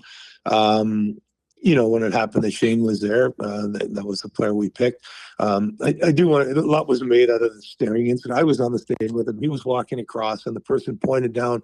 There was a whole bunch of photographers between him and the Montreal table, and that's what he was looking at. They were taking pictures and stuff. So, from where I was, it wasn't like he was staring anybody down. He was responding to the photographers when he was pointed to look that way. But anyways, for us and being able to get Beniers and Shane, we think that it bodes well for the organization, long term. So we're excited to that, and we're looking forward to adding some more pieces to this year's draft. Yeah, see, I'm glad you could correct that, because everyone just assumes that he's like giving them a dirty look and all this. It's, I don't know. You just that's what you hear and that's what you read. You just assume that it's true. So I'm glad you set the record straight there, Ronnie. But listen, when you're when he's with you, and like you're sitting him out of games, like he's not playing, he's a healthy scratch, and you got a lot of analysts like criticizing the organization for how they're handling it. Like, do you hear that noise? Was there concern about that? Where you're like, okay, we just got to get him out of here, get him back to junior as soon as possible, and just kind of limit, the negativity that's been, surrounding Shane Wright and all the noise surrounding him? Yeah, no, I mean, I try to stay away from social media. Mm-hmm. I think we went into it with thoughts, and let's see how he is in camp. So, between 8 regular season games, 5 exhibition games, he got 13 games at the NHL level this year. He got 2 weeks down in the American League games there, so experience in that thing. He got to play in the World Juniors as the captain for Team Canada, win a gold medal there, and then we returned him to junior at that point. So, I mean, there's a lot of things that he got to do. In between the games up top, he's practicing with NHL players. He's working with our skills coaches. He's learning from our NHL coaches' systems and structures.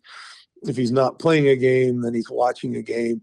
There was times he sat up in the box with me and management just to, talk about things and look at things and sort of understand things at the NHL level. So, it's not like we're just sitting him out and kind of letting him, hang out by himself or go play video games. I mean, we're constantly working with him and trying to help make him better. So we had, contrary to what maybe some people thought, we had a plan in place. We're trying to see how it was progressing and went along. Then ultimately we made the final decision to return him to junior. So, and now he's back in the American League and getting some games there as well. Yeah, I got to ask you about, playing in Pitt. You go there and you got those 2 superstars, and you knew Mario, but Yags comes on the scene. He's a young kid, probably doesn't speak great English, I would assume. I played with him in Jersey, and he was a handful, man. Like, how was that walking into that locker room and seeing those 2 monsters, and ultimately winning the championship with him? Like, how was that? Well, actually, when I got traded in the locker room, Yarmer was our 4th line winger. So he wasn't the monster he became later as far as being a talented player.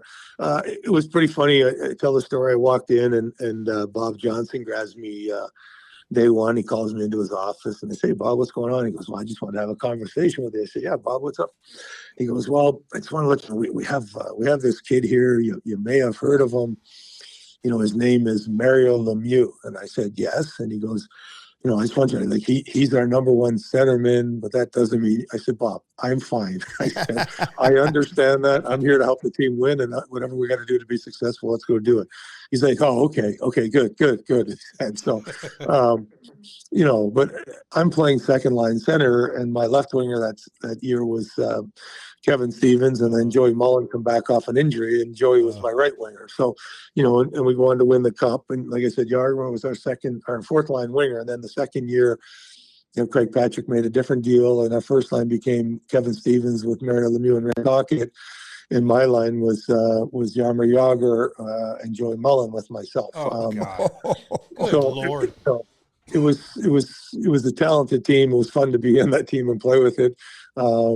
Yacht was young, and as you said, the language is a bit of a challenge. It's also, I think, very challenging for you. Take a kid at that age, take him out of back then was in the 80s was a communist country that he grew up in, and now you put him in North America. He's trying to understand the language, he's trying to understand people. Maybe the message he's trying to get sometimes across was not as he had intended. There was times where he would seem frustrated and mad and stuff, but Joey and I talked about trying to work with him and how do we get him to buy into what we're doing and try to get that trust from him. And it's probably a relationship that I still cherish today. We still will have conversations or texts or, if we're at the World Championships together, we'll take a picture together and say hi stuff. I really enjoyed my time playing with Yarmer and getting to know him as a person and, still treasure that friendship today. Oh, he was hanging out in Florida the other night. I saw that. He was hanging out. When he was young and you guys were like, oh God, all right, practice is over. And then Yags is still out there with like a parachute, lifting weights on the ice, doing where you're like, okay, kid, enough's enough. Get off the damn ice. Yeah, he wasn't as crazy, I think. I shouldn't say crazy. He wasn't as extreme in some of the things he was doing. The one he loved to do back then was just sort of was a leg extension machine, and he kind of wanted to do the end rep a little bit. He felt it built up his quads around his knees. The best thing he would tell me, a lot of times the players in a battle on the wall, and as a centerman, I want to go and help him. I want to go support him. He tell me, get away from me. He said, don't bring other people to me. Give me my space one-on-one with the guy. And then, as we saw over time, he would stick that ass of his out, and then he would kind of feel where the pressure was coming on his left side or right side, and then he knew which side it was open for him to spin off and get out. And he had a hell of a career doing that. But as he went along, he was doing more of that, the parachutes, coming into the gym for a second workout later in the day, a lot of those things. But it's crazy to me that he's still playing, but he is, and I'm not surprised. Hey, what was it like being around Mario, away from the rink? You guys go to restaurants, you're traveling. He was so gigantic. Was he a guy that was shy in the public? Did he not want to go out? Or would he embrace it? What was he like to hang out with? Yeah, no, Mario's a great guy. I think, if he had his preference, he'd rather go out without all the notoriety and publicity. But, we would always, as a group, we had 5 or 6, 8 of us, so we'd go to dinner in Pittsburgh a lot of times on the road the night before a game. I tell the story the one time, and we had won the cup in Pittsburgh, and, a couple of days celebrating, and then we had a team golf thing. So we finished golf, and we're sitting in the clubhouse and talking about things and talking about summer training. And he said, yeah, he said, in my training, I'm getting all excited. I'm going to get a tidbit of how Mario Lemieux trains in the off season. I'm really excited about this. And he said, with my training, he said, starting on August 1st, I don't order any French fries with my club sandwich. Oh gosh. Well, he was banged up too. Yeah, that's not going to work for me. Yeah. Shit. Hey, why'd you wear number 9 for a season there, right? Barry Pedersen was there, and he was wearing 10 my first year, and then Barry retired after that year, so 10 opened up, switched from 9 to 10 in my second year. So yeah, he should have just given it to you. Just give it to you. You would have bought him a Rolex or something, Give him some stock. Give him some stock advice. We didn't make that kind of money back then. Hey, they do today, but yeah, he was Barry was an experienced guy in the league too, so I didn't really ask him for it, and I took 9. Ironically, I don't think I scored for the first 10 or 11 games. I started getting all kinds of fan mail and stuff. People saying you got to get rid of number 9. It's Jay. I'll never win with number 9. But fortunately for us, 3 months later, we were hoisting Lloyd Stanley, which was fun. Hey, when you see all these players who are reaching 1,000 games, I mean, you almost played 2,000 games. My God. Which is just crazy. And Mario Lemieux didn't even play 1,000 games. I mean, he played just over 900 games, man. It's like a travesty that he had to deal with so much personal, health issues. Is he the best player you've ever seen? I mean, you saw him up close and personal. Have you ever seen anyone better than him? How would you rank that?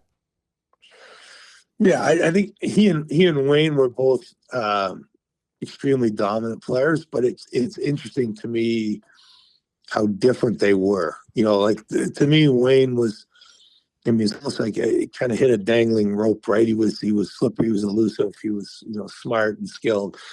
Mario was a bigger target. and the thing with Mario for me, that he just seemed to be as strong. Usually when your hands are in close to your body is when you're really strong. And when you start getting your hands away from your body, you tend to lose a lot of that strength. But he didn't seem to lose any of that strength. He was just, big and smart and skilled. And, there were things he did. I never got to play with Wayne in the NHL. I always played against him. But playing with Mario, you get to see things in practice. And can't tell you how many times you're sitting on the bench and there's a scrimmage or something going on, and you just go, did he just do that? Did I just see what I think I saw? Like, there was things that he did you just wouldn't, I think normal players wouldn't think of doing. So fortunate I got that opportunity to play with him and win championships with him. And, was a credible hockey player for sure.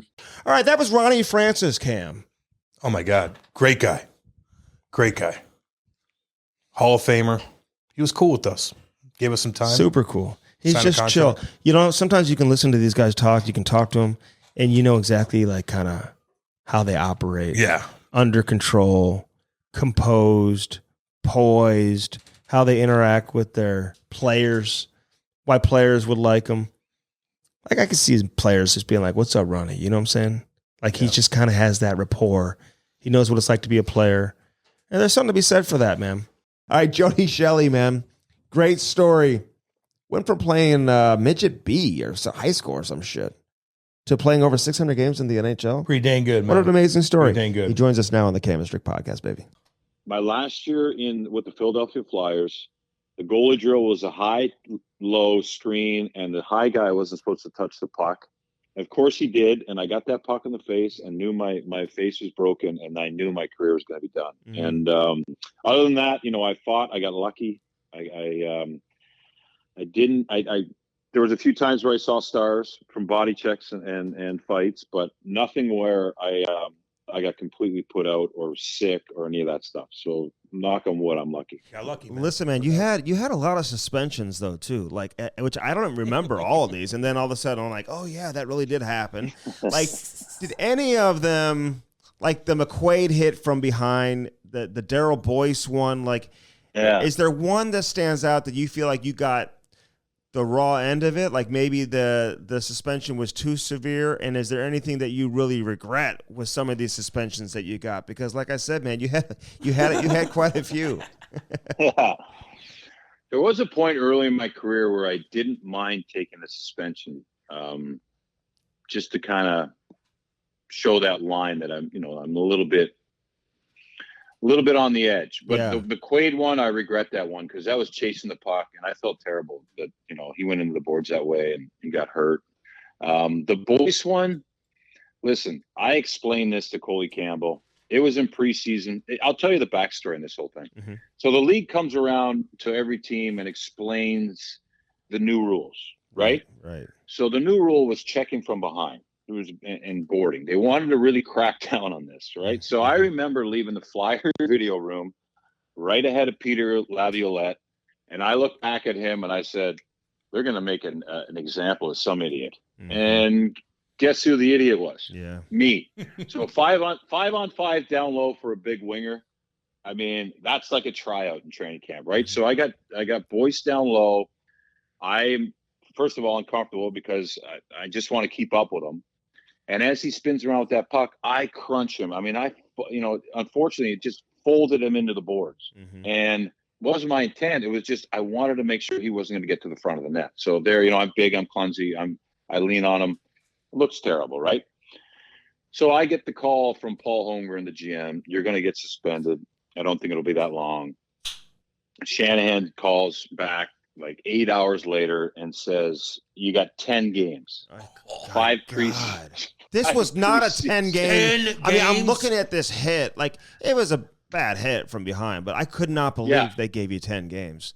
So 5 games in the preseason, 5 in the regular season. That really put me on my heels to start camp. But it was, there was the example. So that was a tough one to take. But I don't think I think all the suspensions are warranted. My greatest one, the one I'm most proud of, and this is going to sound stupid, mm-hmm. but we're in Vancouver. Yeah. We're losing 7-2. I got Sean O'Donnell, Daryl Powell, Blair Betts, and someone else on our line, and they got the Sedins out there on the TV timeout. We're not going to see these guys unless we're in the Stanley Cup final at the end of, it's 7 or 6-2 in the third period. Right. So I look at these guys and I go, "Hey boys, how about a line brawl?" And they look at me. 2 of them look at me like, "Are you serious?" O'Donnell goes, "Sure." So we're all kind of having fun. I'm like, "All right, let's do it."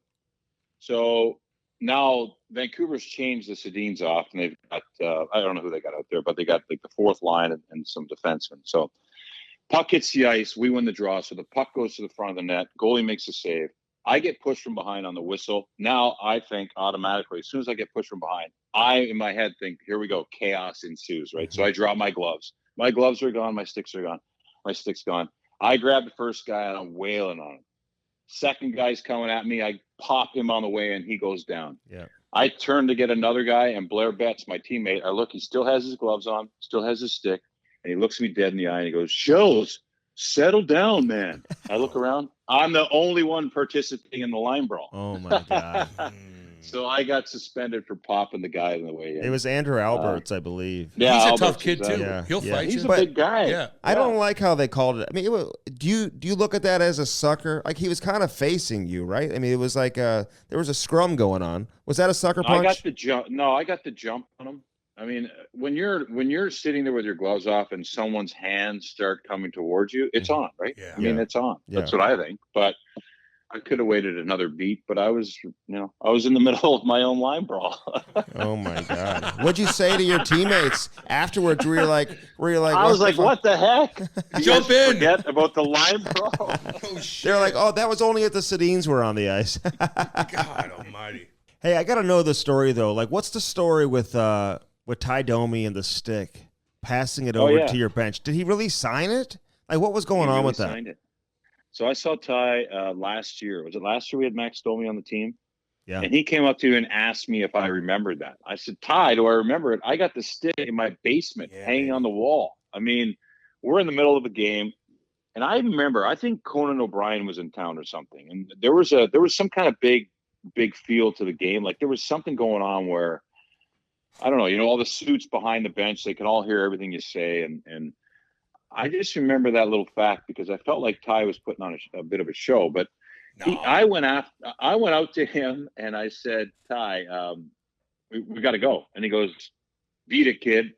And he had like a real soft voice. He said, "I took one in the throat last night." I said, "No, you didn't." And as we got back to the bench, I was like loud enough so the people behind could hear. I said, "You're just scared," like an idiot that I am. That's what I said to Ty Domi in Toronto. I think it was like a Saturday night. Okay, that's smart. So now I'm sitting on the bench thinking, okay, what's going to happen? So he goes, "Really, kid?" He goes, "What's your name?" I go, "Jody."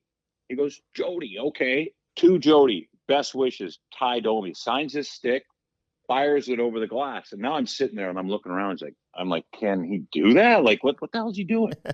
So the trainer, Jamie Healy, comes up to me, goes, in my ear, he goes, "Hey, Shells, what do you want to do with this stick?" I go, "Put it in the stick bag. It's coming home." And that was it. But I guess he did have something wrong with his throat that night, so he wasn't going to fight me. But he's a guy that entertained. Boy, did I feel stupid when he threw that stick over the boards. But I'm glad to have it. I mean, Ty Domi is one of those legends of the game when it comes to our role. Hey man, you were involved in like that 24/7 show. Like, I mean, guys are like calling you stuff. You're calling. Like, did that bother you? Like all of a sudden, like Rupper's calling you like a terrible player. And all this stuff. Rupper.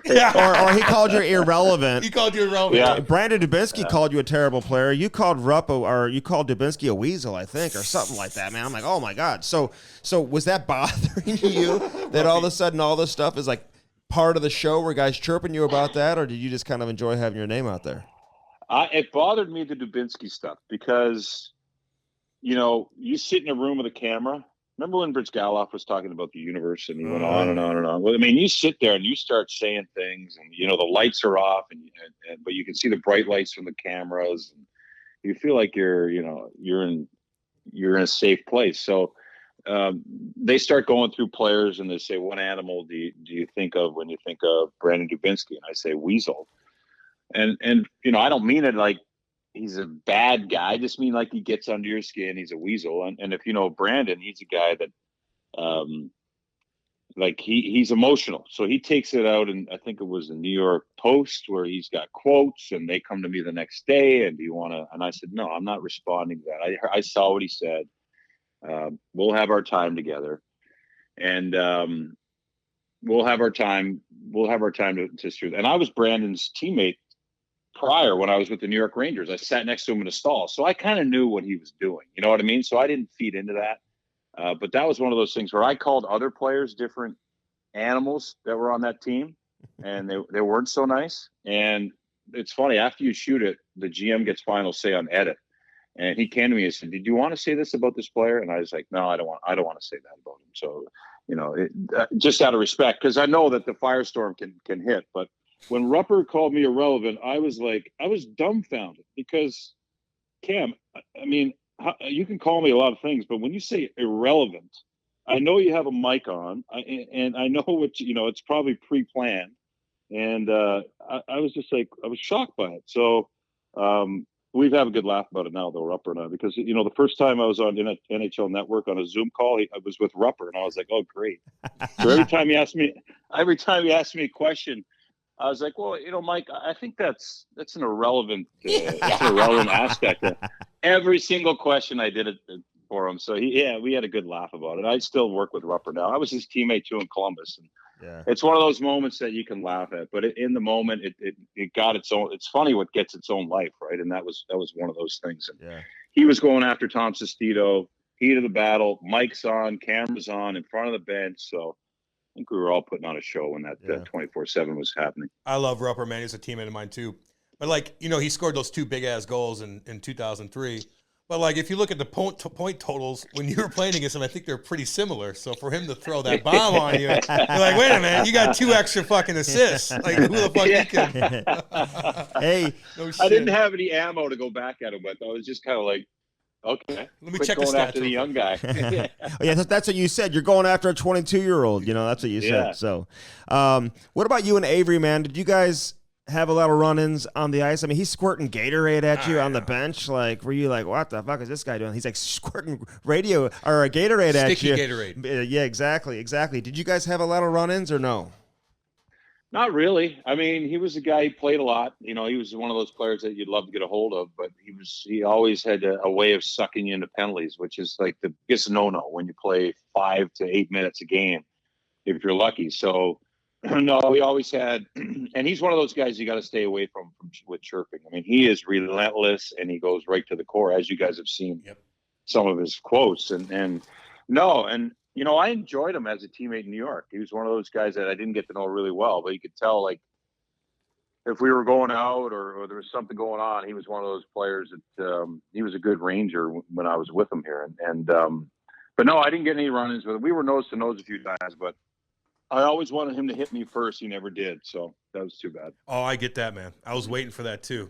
Just give me the green light to jump him, but it never. He's so good at what he does, though. He's so good at what he does. He's very effective. And to me, that's the toughest role in hockey. Him, Tyson Nash, the guys that could. Steve Ott. Steve Ott. They were so good at it, and they would, they would fight when they had to. They knew who they had to fight, but boy, could they get everyone riled up with whatever they wanted to do. And then they were back in the day. I mean, you had some of those guys, those mean guys that played a lot, or tough guys coming after you. And there had to be a lot of sleepless nights for some of those guys. All right, that was Jody Shelley. He was great. Joining us on the Cam and Strick podcast, fueled by First Form. Yeah, baby. Another one of these. Don't you wish you would have been able to fight Probert? Yeah, I do. Just to have a picture on the wall. Yeah. You can put it on Instagram. I'd say he'd be the guy that you want to get. Yeah. And even if it's with he looked right through you. Yeah, he had shark eyes, Dowell's eyes. But when he played for Chicago, he just wasn't the same. He had those vapors, Bauer vapors and stuff. Mm-hmm. He just didn't look. Now, he did knock out, when he played for Chicago, he knocked out Scotty fucking Parker. All right, let's get to the interview, Cam. Yeah, dude, let's go. All right, this is a guy who, hey, listen, the work never stops, Cam. You got to keep working. If they ask you to work, do you say yes or no? You say, gosh dang right, I'm going to do it. Yes, you do. Pierre Dorion, baby, on this edition of the Cam and Strick Podcast. When you trade a player like Erik Karlsson, for example, like we saw it this past year with like guys like Patrick Kane, like it's just a completely different animal when you're dealing with that level of a player, right? A superstar player Chychrun, it took a long time, even though he's not in the same category, but still a really good player. It took forever for him to finally get dealt, and you were able to make the deal there. But when you're dealing with, regular trades versus a player of that stature, like, how different is that? Well, I think it's on a trade like Erik Karlsson, you're looking at it, and the return is going to be huge. So there's a few limited teams. I think a deal like, and Erik didn't want to be part of a rebuild. We got 8 pieces for him, which includes Stützle, Norris, and probably our goalie future, Matt Sogard. Great trade, by the way. You got great value for that. Amongst other pieces. So we're happy. I think Erik was at a stage where he didn't want to be part of a rebuild, and we were rebuilding, and we got 8 assets for it. And some have turned out. Most of them will turn out if you haven't. But in a trade like Chychrun, you're dealing with a GM that is very stubborn, and he's admitted to me that he's very stubborn, and he was going to wait until he got what he wanted. And I think what helped us is that other teams, Arizona had to take money, and in our case, we didn't have to take money. It was just a straight hockey deal, and it was a year and a half in the making almost, and we were fortunate enough to get a hell of a player. Like, he's solidified our back end like no one else has. He's even better than I thought. Okay. And that, I don't say that a lot. Like, he snaps the puck, he shoots it. He's way better defensively. Not that he wasn't good as far as breaking up plays with his stick and his range. He eliminates guys off the cycle. Like, as a group, we were elated that he joined us. And, it's too bad we couldn't make the trade early in the year, because I think maybe the results would be different. And not saying we'd be Florida now, but we might have been playing in the playoffs. This Tim Stützle is like, you go back. I know you got him 3rd overall, but like he's the number 1 pick in that draft. Like, there's no question. And you get him at 3. When he fell to you, you just said Chychrun, you weren't sure he was going to be that or as good as advertised and whatever. What about Stützle? Like, did you expect this guy to be a legit, absolute super? This guy has coming off a 90-point season, and we saw him at the World Juniors. Man, he certainly looked like he was going to be that. But like, what were your honest feelings towards him? No, we thought he'd be a good player. Like, we feel he's going to be a top 5, top 10 player in the league. Yeah. Just his mental makeup. He's got a lot of drive. He's got character for a European. His skill set is off the charts. He's like DJ. I give a lot of credit to DJ. Not that I wanted to play center earlier, but I wanted it to be like a smart process. I said 100 games. DJ said 82 games on the wing. Then he was going to move him, but we never thought, like, we knew some of our scouts had him 1 on their list, and that's, I would say, that takes a lot of self-confidence in a year where other players perform outside unbelievably at the World Junior, and they outplayed Timmy, but some of our scouts had him number 1. And for us, we probably had 4 guys that we really liked, and we were able to get 2 of those 4 guys. We got Timmy and Jake Sanderson. So sometimes you need a bit of luck, and I think we got a bit of luck in how things fell, but we still drafted the right players. Yeah, Tkachuk, he'd be the 1st overall pick in that draft too, if they had to redo it. Probably. All right, so DJ, like, he seems like a player's coach. We've had, a couple of your players on. Yeah. We've had him on, like, you can tell there's a good relationship there. You've got young personalities. Like, do you let these guys have fun, Pierre? Do you want them to have, like, a good time and enjoy themselves? Like, what kind of, like, ship are you running as a general manager with all this, like, enthusiasm that you have on the roster? I let DJ handle that. Yeah. A few times. DJ is a player's coach. He's a tremendous communicator. He talks to guys, but he's demanding. And that's what I've always liked about him. And obviously, when we started this rebuild, we definitely felt he was the right coach for this. Coaching these young players, showing them how to play the right way, giving them some leeway when it's time to give them some leeway. But I let the guys pretty much do have their fun. A few of the guys, the vets, are mad at me because I still force them to wear ties. That's all like right. that. I said, and who I hope he's not mad at me. Claude Giroux told me, we'll make the playoffs next year if we don't have to wear ties. That's it. It's that simple. Yeah, it's that simple. I said, Claude, okay. So a few times during the year, last year, like I let them, they didn't have to wear ties at the end of the year. But for the most part, I believe in doing things the right way, especially when you got a young group. You got to not hold them by the hand, but they got to understand what the NHL is about and give them structure. And I leave that for DJ. A few times we've had a few rules broken, and when rules are broken, the GM intervenes very quickly and he tells them that that's not acceptable. And sometimes guys sit out, guys do things, and I let the players know it's not DJ making this call, it's the GM. So, you know what? Our players are really good to self-police themselves. But if ever anyone crosses the line, I intervene, and it's not fun. You hate to. It's not fun telling someone they did something wrong, but sometimes they got to be told. Yeah, no doubt about it. What did Josh Norris do? What did he do? What do you do? Josh Norris has not done anything wrong. Oh man, he's awesome. He's awesome. He's, you know what? A healthy Josh Norris would have. I don't know. I don't want to tell you would have been a different story for us this year, but. Man, we're happy we got it. How's he doing? How's he doing? He's coming along like he's good. He's skating now. I haven't talked to him in about a month, but I know he was starting to skate, and I think now getting the surgery, he's all fixed up now, and it's. I almost feel like it's like some of those guys that had like 2 or 3 concussions, and now they're good to go. Well. Now he's finally had the surgery. He's good to go. He didn't want it at first. He wanted to come back and try and rehab and, show his teammates that, he was trying, but he couldn't do it at the end. So we just get the surgery, be ready for next year, be 100%, and you'll be fine. Okay, so what's your reaction when you see like Brady having fun in the playoffs? And it's with Brooks Koepka? And it's with Matthews' team, like last year in Calgary. Yeah, and then like last night he's having a little bit of fun, man. He's doing the karaoke with some of the boys and stuff like that. They're hanging out after. Like when you see this stuff on social media as a general manager, do you just turn the page? Like what's your reaction to it? I think you can have fun. When him and Josh did karaoke, we played in Seattle last year and we were awful. So I didn't give it to really Brady. I gave it to DJ. Wasn't very happy. I think if you do things in its controlled environment, I think in Calgary, that might have been over the top. I let DJ handle those discussions with him.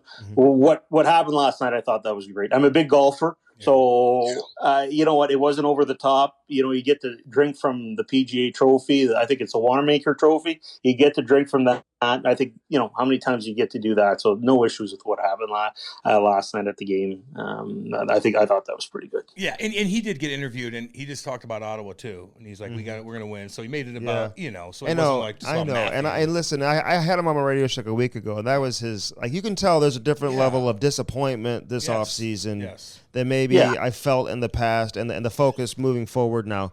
Like, I think he's done watching his brother be in the playoffs. Yeah, I know. I think now, he's had plenty of taste of that. You know what I'm saying, Pierre? Yeah, exactly. I think that's so well said. I think he's tired of watching his brother, and now he wants our team to, and his team, because he is the captain. That was Pierre Dorion on this edition of the Cam and Strick Podcast. Very smart. I love talking to general managers, Cam. So do I. I love to pick their brains. So do I. I love to know how the inner workings intertwine with one another. So do I. I'd quit my job today to go work in hockey operations. You'd quit your job, your easiest cush job ever, to go do the hardest fuck things ever. You want to be an actor. You want to go overseas in the military. You want to work for fucking NASA. You want to fucking work in the coal mines. You want to do everything but what you're doing right now, which is the easiest fucking thing in the world, and we're doing pretty goddamn good with it. You want to do everything else. You know the difference between you and me? So ridiculous.